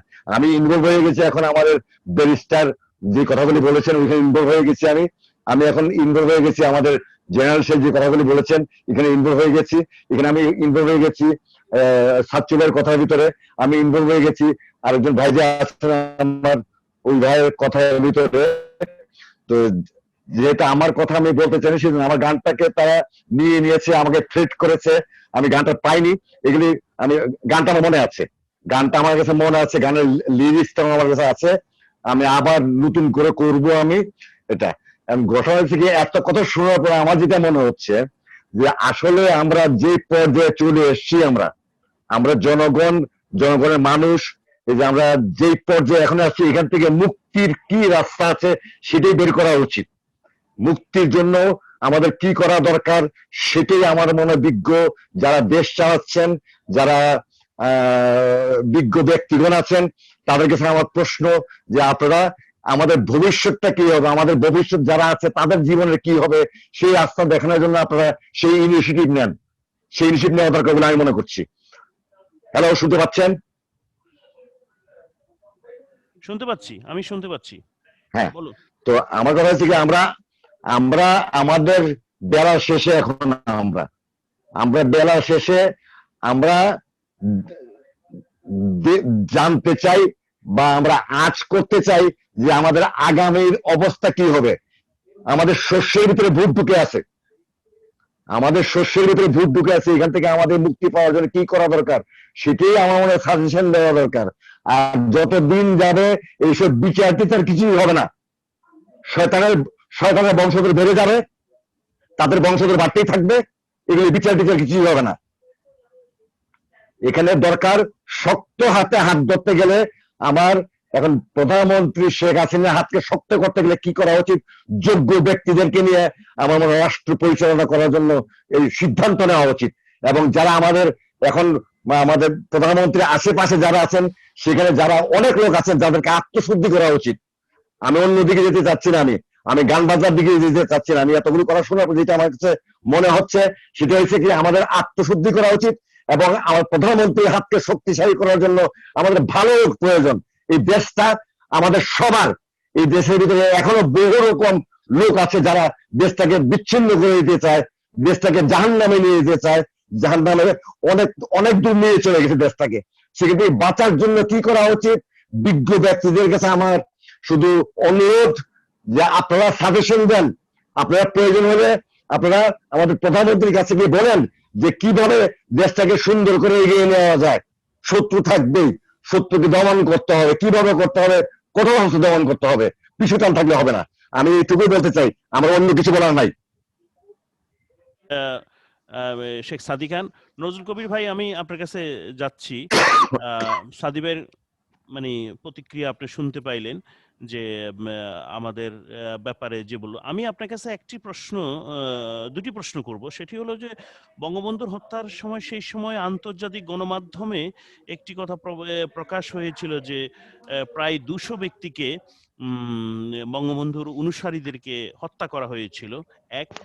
আর একটি কথা হলো সেই সময়ের পত্রিকা যেটি ছিল, যেই পত্রিকার সাথে বঙ্গবন্ধুর পরিবারের সাথে একটি ভালো সম্পর্ক ছিল, আপনি জানেন, সেটি হলো যে তোফাজ্জল হোসেন মানিক মিয়ার যে ইত্তেফাকটি ছিল, সেটি বঙ্গবন্ধুর পরিবারের সাথে ইত্তেফাকে বঙ্গবন্ধুর পরিবারের সাথে একটি নিবিড় সম্পর্ক ছিল। সেই পত্রিকাটির ভূমিকাটা আমরা পরবর্তীতে যেটি দেখলাম 75-এর 15 আগস্টের পর থেকে 16 আগস্ট থেকে, যে আপনি দেখলেন সামনের পাতা এবং পিছনের পাতায় মোস্তাক সরকারের ফলাও করি নিউজ ছাপানো, এবং বঙ্গবন্ধুর হত্যার নিউজটি করা হয়েছিল ভিতরের পাতায় ছোট্ট আকারে, যে ভিতরে পাতায় রাষ্ট্রপতি নিহত হয়েছেন। সেই বিষয়টি আপনি বলবেন যে, এবং সেই সময় যে সম্পাদক যিনি ছিলেন তিনি এডিটোরিয়ালে বঙ্গবন্ধুর হত্যার ব্যাপারে তো লেখেই নাই, বরং উল্টোটা লিখেছেন তখনকার আওয়ামী লীগ সরকারের বিরুদ্ধে। এবং এরপরে পরবর্তীতে যিনি আবার সম্পাদক হয়েছিলেন তিনিও আবার পোস্ট এডিটোরিয়ালে সেটাও উনি লিখেছেন বঙ্গবন্ধুর বিরুদ্ধে সরকার। এবং আরো আমরা যদি দেখতে পাই ফ্রিডম পার্টির মিটিং সেই পত্রিকা অফিসে হয়েছে, সেই পত্রিকা অফিসের সম্পাদকের বাসায় হয়েছে। তারাও কি এই দায় থেকে এড়াতে পারে? তারাও কি এই কমিশন গঠন করলে, স্বচ্ছ কমিশন গঠন করলে সেটি কি মানে সামনে আসতে পারে? আপনি অ্যাজ এ সাংবাদিক হিসেবে, তখনকার সাংবাদিকদের ভূমিকা, অ্যাজ এ সাংবাদিক হিসেবে আপনি কি মনে করবেন? জি বলুন। অনেক ইতিহাসের এমন সব প্রশ্নগুলো আজকে আপনি আনছেন যে সেটি হচ্ছে 15ই আগস্ট থেকে শুরু করে ডিসেম্বর পর্যন্ত আমি 4টা পত্রিকা নিয়ে কাজ করেছিলাম আমার ব্যক্তিগত আগ্রহের জায়গায়। হ্যাঁ, সাদি ভাই যেটা বলছেন সত্যি কথা, যে সেটি হচ্ছে যে 15ই আগস্ট এর পরের দিন 16ই আগস্ট দৈনিক ইত্তেফাক, অবজারভার, দৈনিক বাংলা এবং সংবাদ, 4টি পত্রিকা নিয়ে আমি আমার মতো করে, অর্থাৎ অগাস্ট থেকে শুরু করে ডিসেম্বর পর্যন্ত আমার সংরক্ষণ করার সুযোগ ছিল না, কিন্তু আমার ব্যক্তিগত কৌতূহলের জায়গা থেকে আমি লাইভলি ওয়ার্ক করে যেই সমস্ত জায়গাগুলো দেখেছি, আমার কাছে বিস্ময়কর লাগে আজকে এসে যে তাদের অনেককেই সাদি ভাই ইঙ্গিত দিয়েছেন, আমাদের নমস্য ব্যক্তি শেখ সাদিকার বাংলাদেশের সম্পাদনী। তো সেই জায়গাটা থেকে দেখেন যে চারপাশে কিন্তু তাদের অস্তিত্ব এখনো বিরাজমান, তাই না? এই সত্য তো আমাদেরকে জানতে হবে, এই সত্যকে তো অস্বীকার করার উপায় নেই। আমি ওই যে আবারও বলি ওই কারণেই যে বাংলাদেশের 50 বছরের জায়গায় এসে আমার বয়স ধরেন যে 50-এর অল্প কিছু, আমি তুরিন, আমরা বাংলাদেশেরই প্রায় সমবয়সী। ফলে আমি আজকে সাদি ভাই বলছেন তো পরবর্তী প্রজন্ম, আমি আমার আত্মশ্লাঘার জায়গা যে আমি আমার সন্তানের জন্য কোন বাংলাদেশ রেখে যাচ্ছি, আমি কি আমার সন্তানের কাছে আসলে সেই সত্যটা উচ্চারণ করে যেতে পারছি? আপনি আজকে অনুষ্ঠানের শুরুতে রাহাত খানের কথা বলছিলেন। রাহাত ভাইয়ের সঙ্গে আমার লেখালেখির সূত্রে একটি ব্যক্তিগত যোগাযোগের জায়গা ছিল। আপনারা জানেন যে রাহাত ভাই দৈনিক ইত্তেফাকে একটি কলাম লিখতেন, স্থান কাল পাত্র লুব্ধক এই ছদ্মনামে। 21শে অগাস্ট 1975 সালে উনি একটি গল্প লিখেছিলেন, সেফ একটি রূপকথার গল্প স্টাইলে। আপনাদের মনে আছে কিনা ইতিহাসের কিছু সত্য ঘটনা আজকে বলে মনে করিয়ে দিই। আমি নিজেও ভাবতে পারিনি, পরবর্তীতে আমি সেই গল্পটিও পড়েছিলাম। বোরহানউদ্দিন খান জাহাঙ্গীর, আমাদের আওয়ামী ঘরানার বুদ্ধিজীবী হিসেবে উনি চিহ্নিত ছিলেন, অল্প কিছুদিন আগে গত হয়েছেন। বোরহানউদ্দিন খান জাহাঙ্গীরের একটি বিখ্যাত বই আছে, মুন্ডুহীন রাজা, বঙ্গবন্ধুকে নিয়ে লেখা গল্পের বই। সেই প্রসঙ্গটি উল্লেখ করে সেখানে মুন্ডুহীন রাজা না বলে তিনি এমন এক রাজার গল্প বলেছিলেন, যেটি হচ্ছে, যেটা আজকে আমরা অনেক সময় বক্তৃতায় বলি, রাখাল রাজার গল্প। এই রাখাল রাজার গল্পটি কিন্তু প্রথম লেখেন রাহাত খান ইত্তেফাকের সেই জায়গাতে, যে জন্যে উনাকে দীর্ঘ 1.5 বছর কোনো ধরনের উপসম্পাদকীয়, কোনো ধরনের সম্পাদকীয় কোনো কিছু লিখতে দেওয়া হয় না ইত্তেফাকে। এই রাহাত খানকে কিন্তু উনি জাস্ট কলাম হিসেবে একটি গল্প লিখেছিলেন, এক রাখাল রাজার গল্প হিসেবে, অর্থাৎ সে পুরো ক্যারেক্টারটি ছিল বঙ্গবন্ধুর। এবং আমি সেটি পরখ করার জন্য কিন্তু আমি আবার নিজে সেটি পড়ে দেখেছিলাম যে হ্যাঁ, ঘটনাটা সত্য, সেই সময় এটা মুদ্রিত হয়েছিল। কিন্তু যেহেতু উনি এক ধরনের গল্প আকারে লিখেছিলেন বঙ্গবন্ধু, আমি বলছি কত কৌশলে বঙ্গবন্ধুর হত্যার প্রতিবাদের জায়গাটা উনি উল্লেখ করেছিলেন।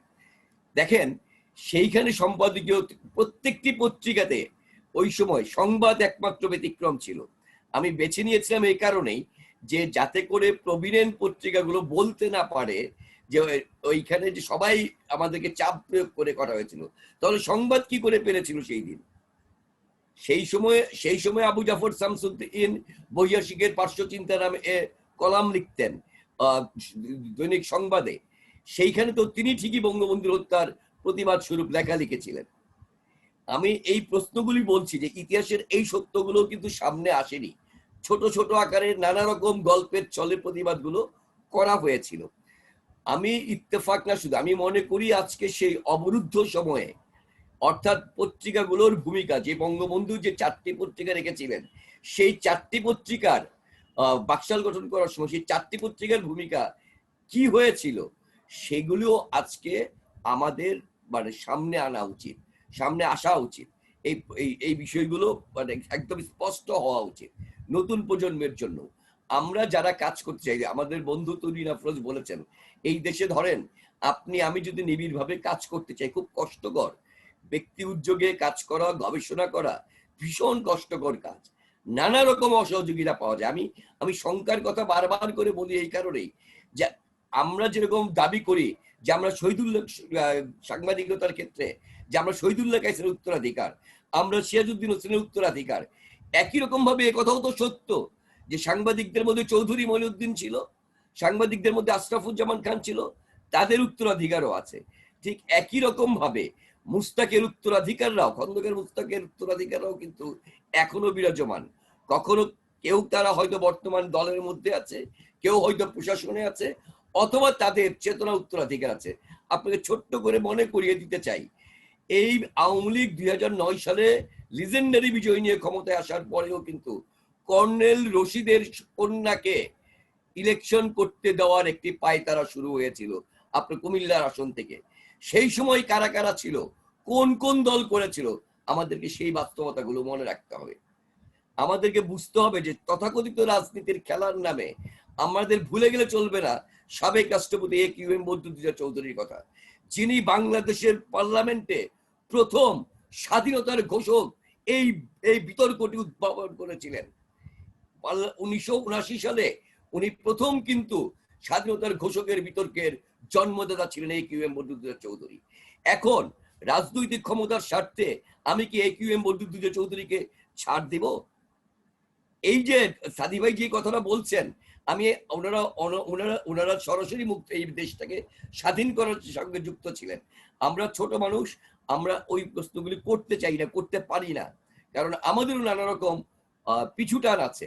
সত্যি কথা বলছি, সেই রকম জায়গা থেকে আজকে যদি প্রশ্ন করি যে তাদেরকে কেন আজকে প্রশ্নের মুখে পড়তে হবে না, একিউএম বদরুদ্দোজা যখন স্বাধীনতার ঘোষক নামে এই বিতর্কটি সামনে আনেন, তখন বাংলাদেশকে একটি তথাকথিত ফিলোসফিক্যাল ডিবেট ডিভিশনে নিয়ে আসা হয়।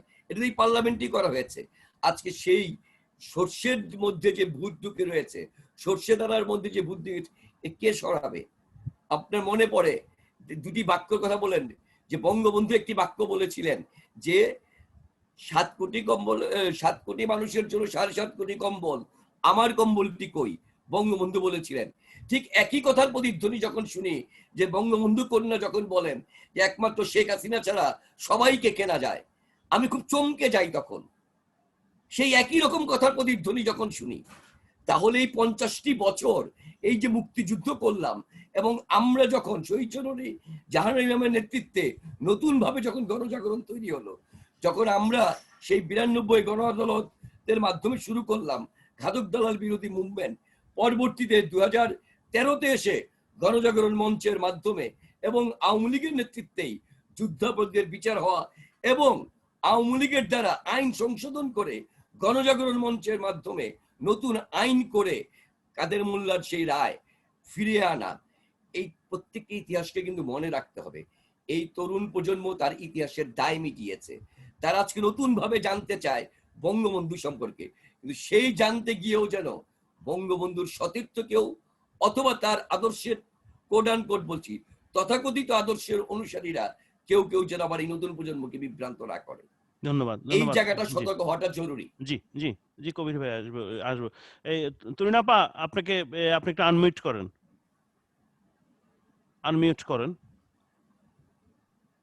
আমারটা আনমিউট করাই আছে। জি, না আনমিউট ছিল না। জি হ্যাঁ জি হ্যাঁ জি, আমি জি। খুব চলে যাবো, কারণ রশিদ স্যার কাছে চলে যাবো, আমরা শেষ করে যাব, কারণ আমাদের হাতে আর সময় নেই। একদম ছোট করে, আমরা তো এমনও দেখেছি যে এই যে জঙ্গিদের যখন বিচার হয়েছে, বিশ্বের কোথাও এরকম দেখবেন না কোনো অপরাধী যে আমাদের যে পবিত্র কোরআন শরীফ সেটি হাতে নিয়ে তারা এজলাসে উঠছে বা এই যে কোর্ট থেকে বেরোচ্ছে তাদের হাতে, সেটি যেমন আমাদের কোরআন শরীফকে তারা যেভাবে পুঁজি করে রেখেছে, আপনি যে কথাটি এর আগে বলেছিলেন যে ধর্মকে নিয়ে যে তারা ব্যবসা, তার পাশাপাশি আপনারা দেখবেন যে এই যে টুপি সাপ্লাই দেওয়া হয়েছিল, যে টুপির মধ্যে আপনার ধর্মীয় কথা লেখে, সেই বিষয়টি, এটি তো বিশ্বের মুসলিম দেশেও তো এরকম পাবেন না। আমরা কি এই বিষয়টা কি আইন শৃঙ্খলা বাহিনী, আমরা কি এই জায়গাটা একটু কঠোর? আজকে আমি যদি একটি দেশে গ্রেপ্তার হই, আমার কিন্তু সাথে কিন্তু একটি কলমও নিতে দিবে না। নজরুল ভাই, আপনার কথাটা কিন্তু মন দিয়ে শুনবেন, স্যার আপনিও শুনবেন কথাটা। শুনছি। আমি যদি কোথাও অ্যারেস্ট হই এই মুহূর্তে যে কোনো কারণে, ডোমেস্টিক ভাইলেন্স বলেন আর যে কোনো অপরাধের কারণে হোক, আমি যদি এটা হয়, আমার হাতে কিন্তু একটা কলমও রাখতে দিবে না। সেই জায়গায় ইভেন কি আপনি যদি মধ্যপ্রাচ্য দেশেও দেখেন, সেই জায়গায় আমরা কোরআন শরীফ হাতে নিয়ে বা মাথার মধ্যে টুপি পরে সেই টুপির মধ্যে আল্লাহ লেখে, তাহলে এই জিনিসগুলি কি আমাদেরকে আরো একটু কি সচেতন হওয়া উচিত না? আপনি আপনার আইনের দৃষ্টিতে এটা কি বলবেন সংক্ষেপে করে? আমি স্যার কাছে চলে যাব। আচ্ছা, আমি সংক্ষেপে বলছি। প্রথমেই হচ্ছে এই এই পুরো ব্যাপারটি তো হচ্ছে একটা বেআইনি কাজে সহায়তা করা, এবং আমাদের প্রশাসনের ভেতরে যে ঘাপটি মেরে লোকজন বসে রয়েছে, যার যেটা দায়িত্ব, যে আমাদেরকে গণমাধ্যমে আসার পর এটা নিয়ে প্রতিবাদ করে চিৎকার করে এটা কেন হচ্ছে প্রশ্ন তুলতে হবে কেন? তাহলে এই যে বেতন দিয়ে আমাদের প্রশাসনের লোকজন তারা কি করে কাজ করছেন, তাদের দায়িত্বটা কি? আমি কিন্তু দেখেছি যে আহ যুদ্ধাপরাধী বিচারের সময় আসামিকে আনা হচ্ছে, সেখানে একটা আলাদা আদেখরাপনা তার প্রতি, যে স্যার আসছেন, মানে আসামি তো আসামি, আমার কথা হলে আইনের চোখে তো সবাই সমান। সেখানটাতে অতিরিক্ত যে কাজগুলো আমি নিজে চোখে দেখেছি কাজ করতে যেয়ে, এবং এগুলো যে জঙ্গির ক্ষেত্রে ইসলামের বিষয়টিতে, এবং আমাদের দেশে মতো জায়গায় যেখানে সত্যিকার অর্থে আমরা শিক্ষিত একটা সংখ্যা হিসেবে ধরলে অনেক, কিন্তু আসলে তো সেই অর্থে শিক্ষিত নয়, সেখানটাতে ধর্মের কার্ডটা খুব সুন্দর করে খেলা হয়। হয়। এবং এই ধর্মের নামে কিন্তু বলা হচ্ছে দেলোয়ার হোসেন সাঈদী তো হুজুর মানুষ, চাঁদে দেখা যাচ্ছে, অনেক লোক দেখেছে। এবং সে একই রকম ভাবে জঙ্গিকে পোট্রে করা হচ্ছে যে উনি ইসলামের পথে ছিলেন, একজন ইসলামের পথে নেক বান্দা, তাকে ধরে এই জালিম সরকার নিয়ে যাচ্ছে। এবং এই কাজটি করার জন্য রাগটি ওই লোকটির উপর উঠে না, যতখানি আরো বেশি উঠে যে আমার প্রশাসন সেখানটাতে কি দায়িত্ব পালন করছে। ওই টুপি খুলে ফেলছে না কেন, ওই হাতের থেকে বইটি কেন বলছে না যে এটা তো আপনি নিতে পারবেন না, আইনে তো এই ধরনের কোনো জিনিস নিয়ে আপনি যেতে পারছেন না। কিন্তু ওই যে আমরা অতিরিক্ত কোনো সময় ওই ধর্মের কার্ডটা খেলতে নিজেরাও পছন্দ করি এবং আমরা অন্যদেরকে দিয়েও এই কার্ডটা খেলাই। আমি মনে করি এটা আমাদের মধ্যে চিন্তা চেতনার ব্যর্থতাই শুধু না, এখানে একটা সুদূর পরাহত ষড়যন্ত্র রয়েছে, ধর্মকে ব্যবহার করে জঙ্গিবাদকে উস্কানি দেওয়া, অপরাধকে উস্কানি দেওয়া। ধন্যবাদ, ধন্যবাদ তরুণ আফরোজ। স্যার, আমি আপনার কাছে চলে যাব মেজর রশিদ সাহেবের কাছে। স্যার, আপনি তো পুরো সামগ্রিক আজকের আলোচনার বিষয়টা শুনলেন। আপনি বর্তমান এই মুক্তিযুদ্ধের সরকারকে কি পরামর্শ দিবেন জঙ্গিদের ব্যাপারে, বঙ্গবন্ধুর হত্যার এই যে কমিশনের ব্যাপারে, সবকিছু মিলিয়ে আপনি শেষ করবেন আজকের? আমি যেটা মনে করি, আপনি হচ্ছে read the pulse of the people. আজকে যেমন একটা গণদাবি উঠেছে, একটা কমিশনের দাবি, অর্থাৎ বঙ্গবন্ধু হত্যার সত্য ঘটনা এবং এর কুশীলবদের কে কি রোল প্লে করেছে সেটা জনসম্মুখে উন্মুক্ত করা, যেটা তরুণ প্রজন্ম যেটা চাচ্ছে। তো এটি হলো, সেই জন্য আপনি এদের মধ্যে থেকেই পাবেন। দ্বিতীয় হচ্ছে যে এই যে আমরা কিছুক্ষণ আগে আপনি যে টুপির কথা বলেন, তরুণ আফরোজ যেটা বললো, আমাদের প্রশাসন তারা হচ্ছে কি সবসময় প্রশাসনিক নিরপেক্ষভাবে কাজ করে কিনা। আপনি যদি বঙ্গবন্ধু হত্যার পরে বাংলাদেশের প্রশাসনকেও এভাবে মৌলবাদীকরণ করা হয়েছে, রেডিকালাইজ করা হয়েছে, তো সেটারই একটি বিস্ফোরণ আপনি ওখানে দেখেছেন, আরো অনেক বিস্ফোরণ দেখা বাকি আছে। তাহলে এই জায়গাটা কি হচ্ছে যে আপনি যদি বাংলাদেশের প্রতি আনুগত্য নেই বা বাংলাদেশের মূল্যবোধের প্রতি যেসব ব্যক্তিরা আনুগত্য পোষণ করে না, তাদেরকে আপনি কোথায় রাখবেন, এটি হলো বড় প্রশ্ন। তো তারা মনে করে, তাদের ভেতরে তো ওইটা আছেই, যেটা বলে গভীর ষড়যন্ত্র, যে কোনো না কোনো সময় এটি একটা ফেডারেল রিউনিয়ন আবার পাকিস্তানের সাথে হবে কিনা, এরকম একটা চিন্তা কিন্তু কিছু কিছু ব্যক্তিরা যেমন করেন, কিছু রাজনৈতিক দল করে, এবং সেই সাথে পাকিস্তানের আইএসআই এটিকে খুব প্রমোট করে। এখন এই যে প্রমোট হচ্ছে, সেখানে আপনার যে ঝুঁকিগুলো তৈরি হচ্ছে, সেই ঝুঁকিগুলো আগে থেকে বিবেচনা করতে হবে। এখন আমরা দেখছি যে এই একটা নতুন একটি স্কিম আমরা দেখতে পাচ্ছি, যে সরকারের ভেতরে এইসব লোকগুলোকে ঢুকিয়ে দাও আস্তে আস্তে, যেটাকে অনেকে অনুপ্রবেশকারী বলছে বা হাইব্রিড বলছে। তো এইভাবে অনুপ্রবেশকারীরা ঢুকে যাচ্ছে এবং ঢোকার ক্ষেত্রে তারা একটা স্কিম করেছে। ঢোকার জন্য যেসব উপাদানগুলো কাজে লাগালে ঢোকা যায়, তারা সেই সব উপাদানগুলোকে কাজে লাগিয়ে তারা ঢুকে যাচ্ছে। ঢুকে গিয়ে এমন একটা জায়গাতে সে বসছে, যখন প্রয়োজন হচ্ছে তখন দেখা যাচ্ছে যে অনেক ঘটনাই যেটি হচ্ছে মনে হয় না যে এটি হচ্ছে একটি নিরপেক্ষ একটা রিয়াকশন বাই দ্য গভর্নমেন্ট, তখন তারা সরকারকে তারা বিপদে ফেলে যে তাদের যে জনমত, জনগণের যে সরকারের প্রতি যে পপুলারিটি, তো সেই জনমত তার বিপক্ষে নিয়ে যাচ্ছে। আজকে যদি বাংলাদেশের আপনি অনেক ঘটনায় বিশ্লেষণ করেন একের পর এক, এর কোনো উত্তর পাওয়া যাবে না, ঠিক আছে না? সেই উত্তর কেন পাচ্ছি না? যেহেতু তারা এটাকে খেলছে। এখন এই খেলাটা যদি ধরতে না পারা যায়, তাহলেই বিপদ সামনে। তো ধরার জন্য তো আপনার রাস্তা থাকতে হবে, পদ্ধতি থাকতে হবে, উপায় থাকতে হবে। সেটি আমরা করছি কিনা, তো সেই জায়গাটাতে আছে। আর আমি নজরুল কবির সাথে একমত যে এটি, এই যে বঙ্গবন্ধুর এই কুশীলবদের এই যে ষড়যন্ত্র উন্মোচন করার ক্ষেত্রে অনেকেই আছেন যারা এটিকে বাধা দেন, প্রকাশ্যে না হলেও তাদের কলকাঠি নাড়িয়ে। সেতু এটিকে ঠেলে সামনে নিয়ে যাওয়াটা খুব একটি চ্যালেঞ্জিং টাস্ক আমি মনে করি। এখন যদি এটি গণদাবিতে পরিণত হয়, সবাই যদি এটিকে পেশ করেন, তাহলে হচ্ছে এটি মানে আমার মনে হয় এরকম একটা দাবি আমরা কি বলে বাস্তবতায় আনতে পারি। কিন্তু এটা বাস্তবতায় আনা অনেক সহজ না। এর আগে অনেক আকার ইঙ্গিত দেওয়া হয়েছে, কারণ অনেকেই আছে যাদের রোলটাকে যেটাকে বলে রিভিজিট করা, তৎকালীন সময় যে রোল উনি প্লে করেছেন সেটিকে পুনর্মূল্যায়ন করা। সেটিকে করতে গেলে তো তিনি জানেন যেটি আমার এই পুনর্মূল্যায়িত মূল্যায়নে আমি কোথায় স্ট্যান্ড করব। তো সেক্ষেত্রে এই সম্ভাবনার ক্ষেত্রেই যখন এটিতে বাধা আসছে, তখন হচ্ছে আবার একটা ভূ রাজনীতি আছে। ওইসব দেশগুলো যারা তৎকালীন সময়ে কি রোল প্লে করেছে, তখন তারা এদেরকে সহায়তা করছে যাতে এটি না হয়। তো সেই জন্য আমরা এই চ্যালেঞ্জের মধ্যে আমাদের থাকতে হবে, জনগণ যাতে বিভ্রান্ত না হয়। তাতে আমার মনে হয় যে voice, people's voice, that's important. সেই জন্য নজরুল কবির, তুরিন আপার মতো ভয়েস আমরা দেখতে চাই। সো এই ভয়েসটা যদি থাকে তাহলে মানুষ সত্য ঘটনা জানার সুযোগ পাবে। অনেক ঘটনাই হচ্ছে সত্য জানানো হয় না মানুষকে। তো সেখানে আমি সেই সত্য জানানোর একটা অবকাশ যদি সৃষ্টি করতে পারি, সেটি আসল কথা। আর আরেকটি জিনিস আপনি দেখবেন যে সব জায়গাতেই একটি রাজনৈতিক সুরক্ষা দেওয়া হচ্ছে। ওই যে বিস্ফোরা বই বন্ধ করার জন্য সেখানেও কিন্তু একটি রাজনৈতিক সুরক্ষা আছে, যে ভয় করা হচ্ছে যে এদেরকে হেফাজত কি রিয়াক্ট করবে, অম্মক কি রিয়াক্ট করবে, এটা ইসলামের টাচি বই হয়েছে। কিন্তু সত্য ঘটনা, যে ঘটনাগুলো যেটা তুরিন আফরোজ বললো ঘটেছে, যাতে মানুষ মানবতার খাতিরে আমরা এই অত্যাচারগুলো, অনাচারগুলো আমাদের সমাজে দেখতে চাই না। কিন্তু আপনি দেখতে না চাইলেও তো কেউ এটাকে প্রোটেকশন দিচ্ছে। এই সুরক্ষার জায়গাগুলো আপনি কি করে উন্মোচন করবেন, এটি আপনি দূর করতে পারবেন না, এটাকে উন্মোচিত করতে হবে জনগণের সামনে। সেই জায়গাটা যদি আপনি করতে পারেন, তাহলে কি হচ্ছে যে জনগণ বুঝবে যে হ্যাঁ, আপনি দুর্বল হলেও কিন্তু জনগণের শক্তিটা বড় শক্তি।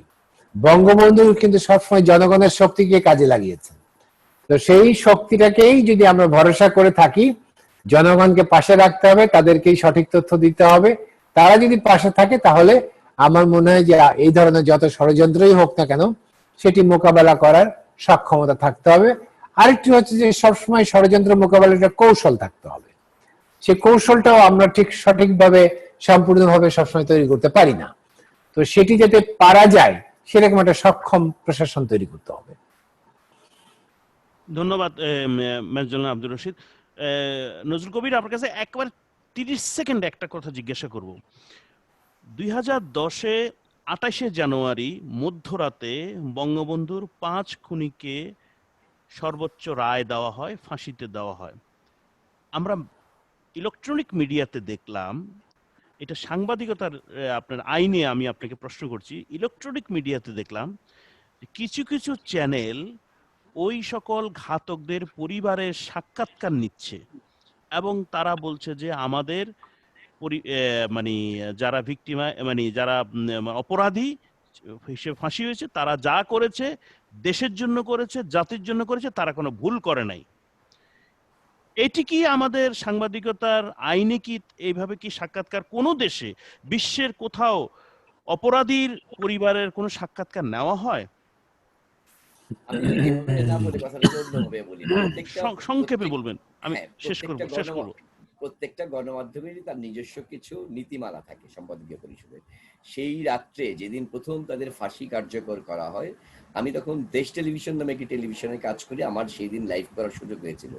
আমার কাছে কিন্তু আবার আরেকটি ভিন্ন রকম দৃশ্যও ছিল, যে যখন ওই অ্যাম্বুলেন্সে মরদেহটি বেরিয়ে যাচ্ছে, তখন ওই জেলখানার পাশে পুরনো ঢাকায় আশপাশের লোকজন নিজেদের পায়ের জুতো খুলে ছুঁড়ে মারছিল সেই কফিন বহনকারী অ্যাম্বুলেন্সের মধ্যে।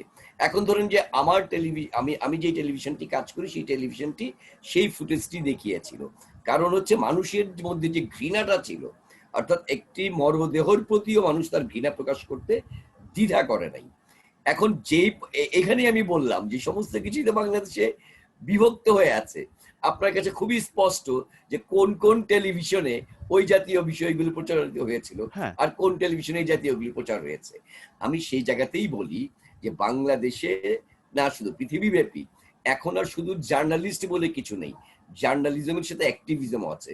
কারণ আমি ব্যক্তিগতভাবে বিশ্বাস করি যে আমার এই জাতীয় পতাকায় শহীদুল্লাহ কায়সারের রক্ত আছে, আমার এই জাতীয় পতাকায় শহীদ সাবেরের রক্ত আছে, সিরাজউদ্দিন হোসেনের রক্ত আছে। তারা তো সাংবাদিক ছিলেন। ঠিক বাংলাদেশের প্রত্যেকটি শ্রেণী পেশা মানুষের ক্ষেত্রেও একই কথা প্রযোজ্য। সেই জায়গা থেকে বলছি যে গণমাধ্যমের ক্ষেত্রে আপনি কেন ভুলে যাচ্ছেন যে গণজাগরণ মঞ্চের বিরুদ্ধে দৈনিক আমার দেশের অবস্থানের কথা কেন ভুলে যাচ্ছেন আপনি? দিগন্ত টেলিভিশনের কথা, হেফাজতে ইসলামের পক্ষে কিভাবে তার দায়িত্বহীন ভাবে গুজব ছড়িয়েছিল। ফলে এ তো অসত্য কিছু না, দেশটা তো বিভক্ত হয়ে আছে শহীদ ভাই। সেই জায়গায় বলছি লড়াইটা অনেক তীব্র, এই লড়াইটা রিলে রেসের কাঠিটা বহন করতে হবে। আমাদের শিক্ষা কাঠামোতে আমরা মাত্র শুরু করেছিলাম, কিন্তু আবার আমাদের নেতৃত্বেই আমরা কি উল্টো পথে হাঁটছি। ওই যে বিস্ফোরা, ওই যে আমার ইউনিভার্সিটি খুলছে না, কিন্তু আমি কওমি মাদ্রাসা পরীক্ষা নিতে অনুমতি দিয়ে দিয়েছি। এই যে গলদগুলো, এই গলদগুলো, এই আত্মশ্লাঘাগুলো তো আমাদের রয়ে গেছে। ফলে আমাদের লড়াইটা এখন আরো অনেক বেশি তীব্র। বঙ্গবন্ধুর সেই কথাটা আবার ফিরে আসি, স্বাধীনতা অর্জনের চেয়ে স্বাধীনতা রক্ষা করা আরো কঠিন। আমাদেরকে মুক্তিযুদ্ধের 50 বছরের পরবর্তী 50 বছর আমরা জানি না যে আমরা এই মুক্তিযুদ্ধের চেতনা নিয়ে কতখানি এগুতে পারবো। ধন্যবাদ নজরুল কবিরকে। আমি সকলকে ধন্যবাদ জানাচ্ছি। আমাদের মেজর আব্দুর রশিদ দীর্ঘক্ষণ ধরে আমাদের সাথে ছিলেন, আপনাকে অসংখ্য ধন্যবাদ। আমাদের সাথে ছিলেন শেখ সাদি খান, আপনাকে অনেক ধন্যবাদ, আমাদের সাথে এত রাত্র ধরে ছিলেন। শহীদুল আলম সাচ্চু ভাইকে ধন্যবাদ।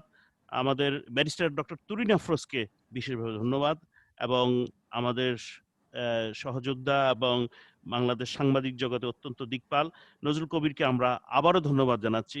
প্রিয় দর্শক, আমরা আজকের এই অনুষ্ঠানের শেষে আমরা এটিকেই বলবো যে আমাদের সবকিছুর মূলে হলো অবকাঠামো। আমাদের মধ্যে যেই ভেজাল বলেন, যেই আপনার শস্যের ভূত বলেন, সেগুলি ঢুকে আছে, সেগুলিকে পরিষ্কার করতে হবে।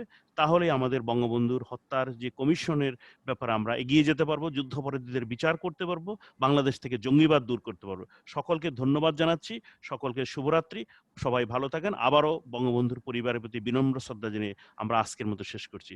সকলকে ধন্যবাদ, শুভরাত্রি।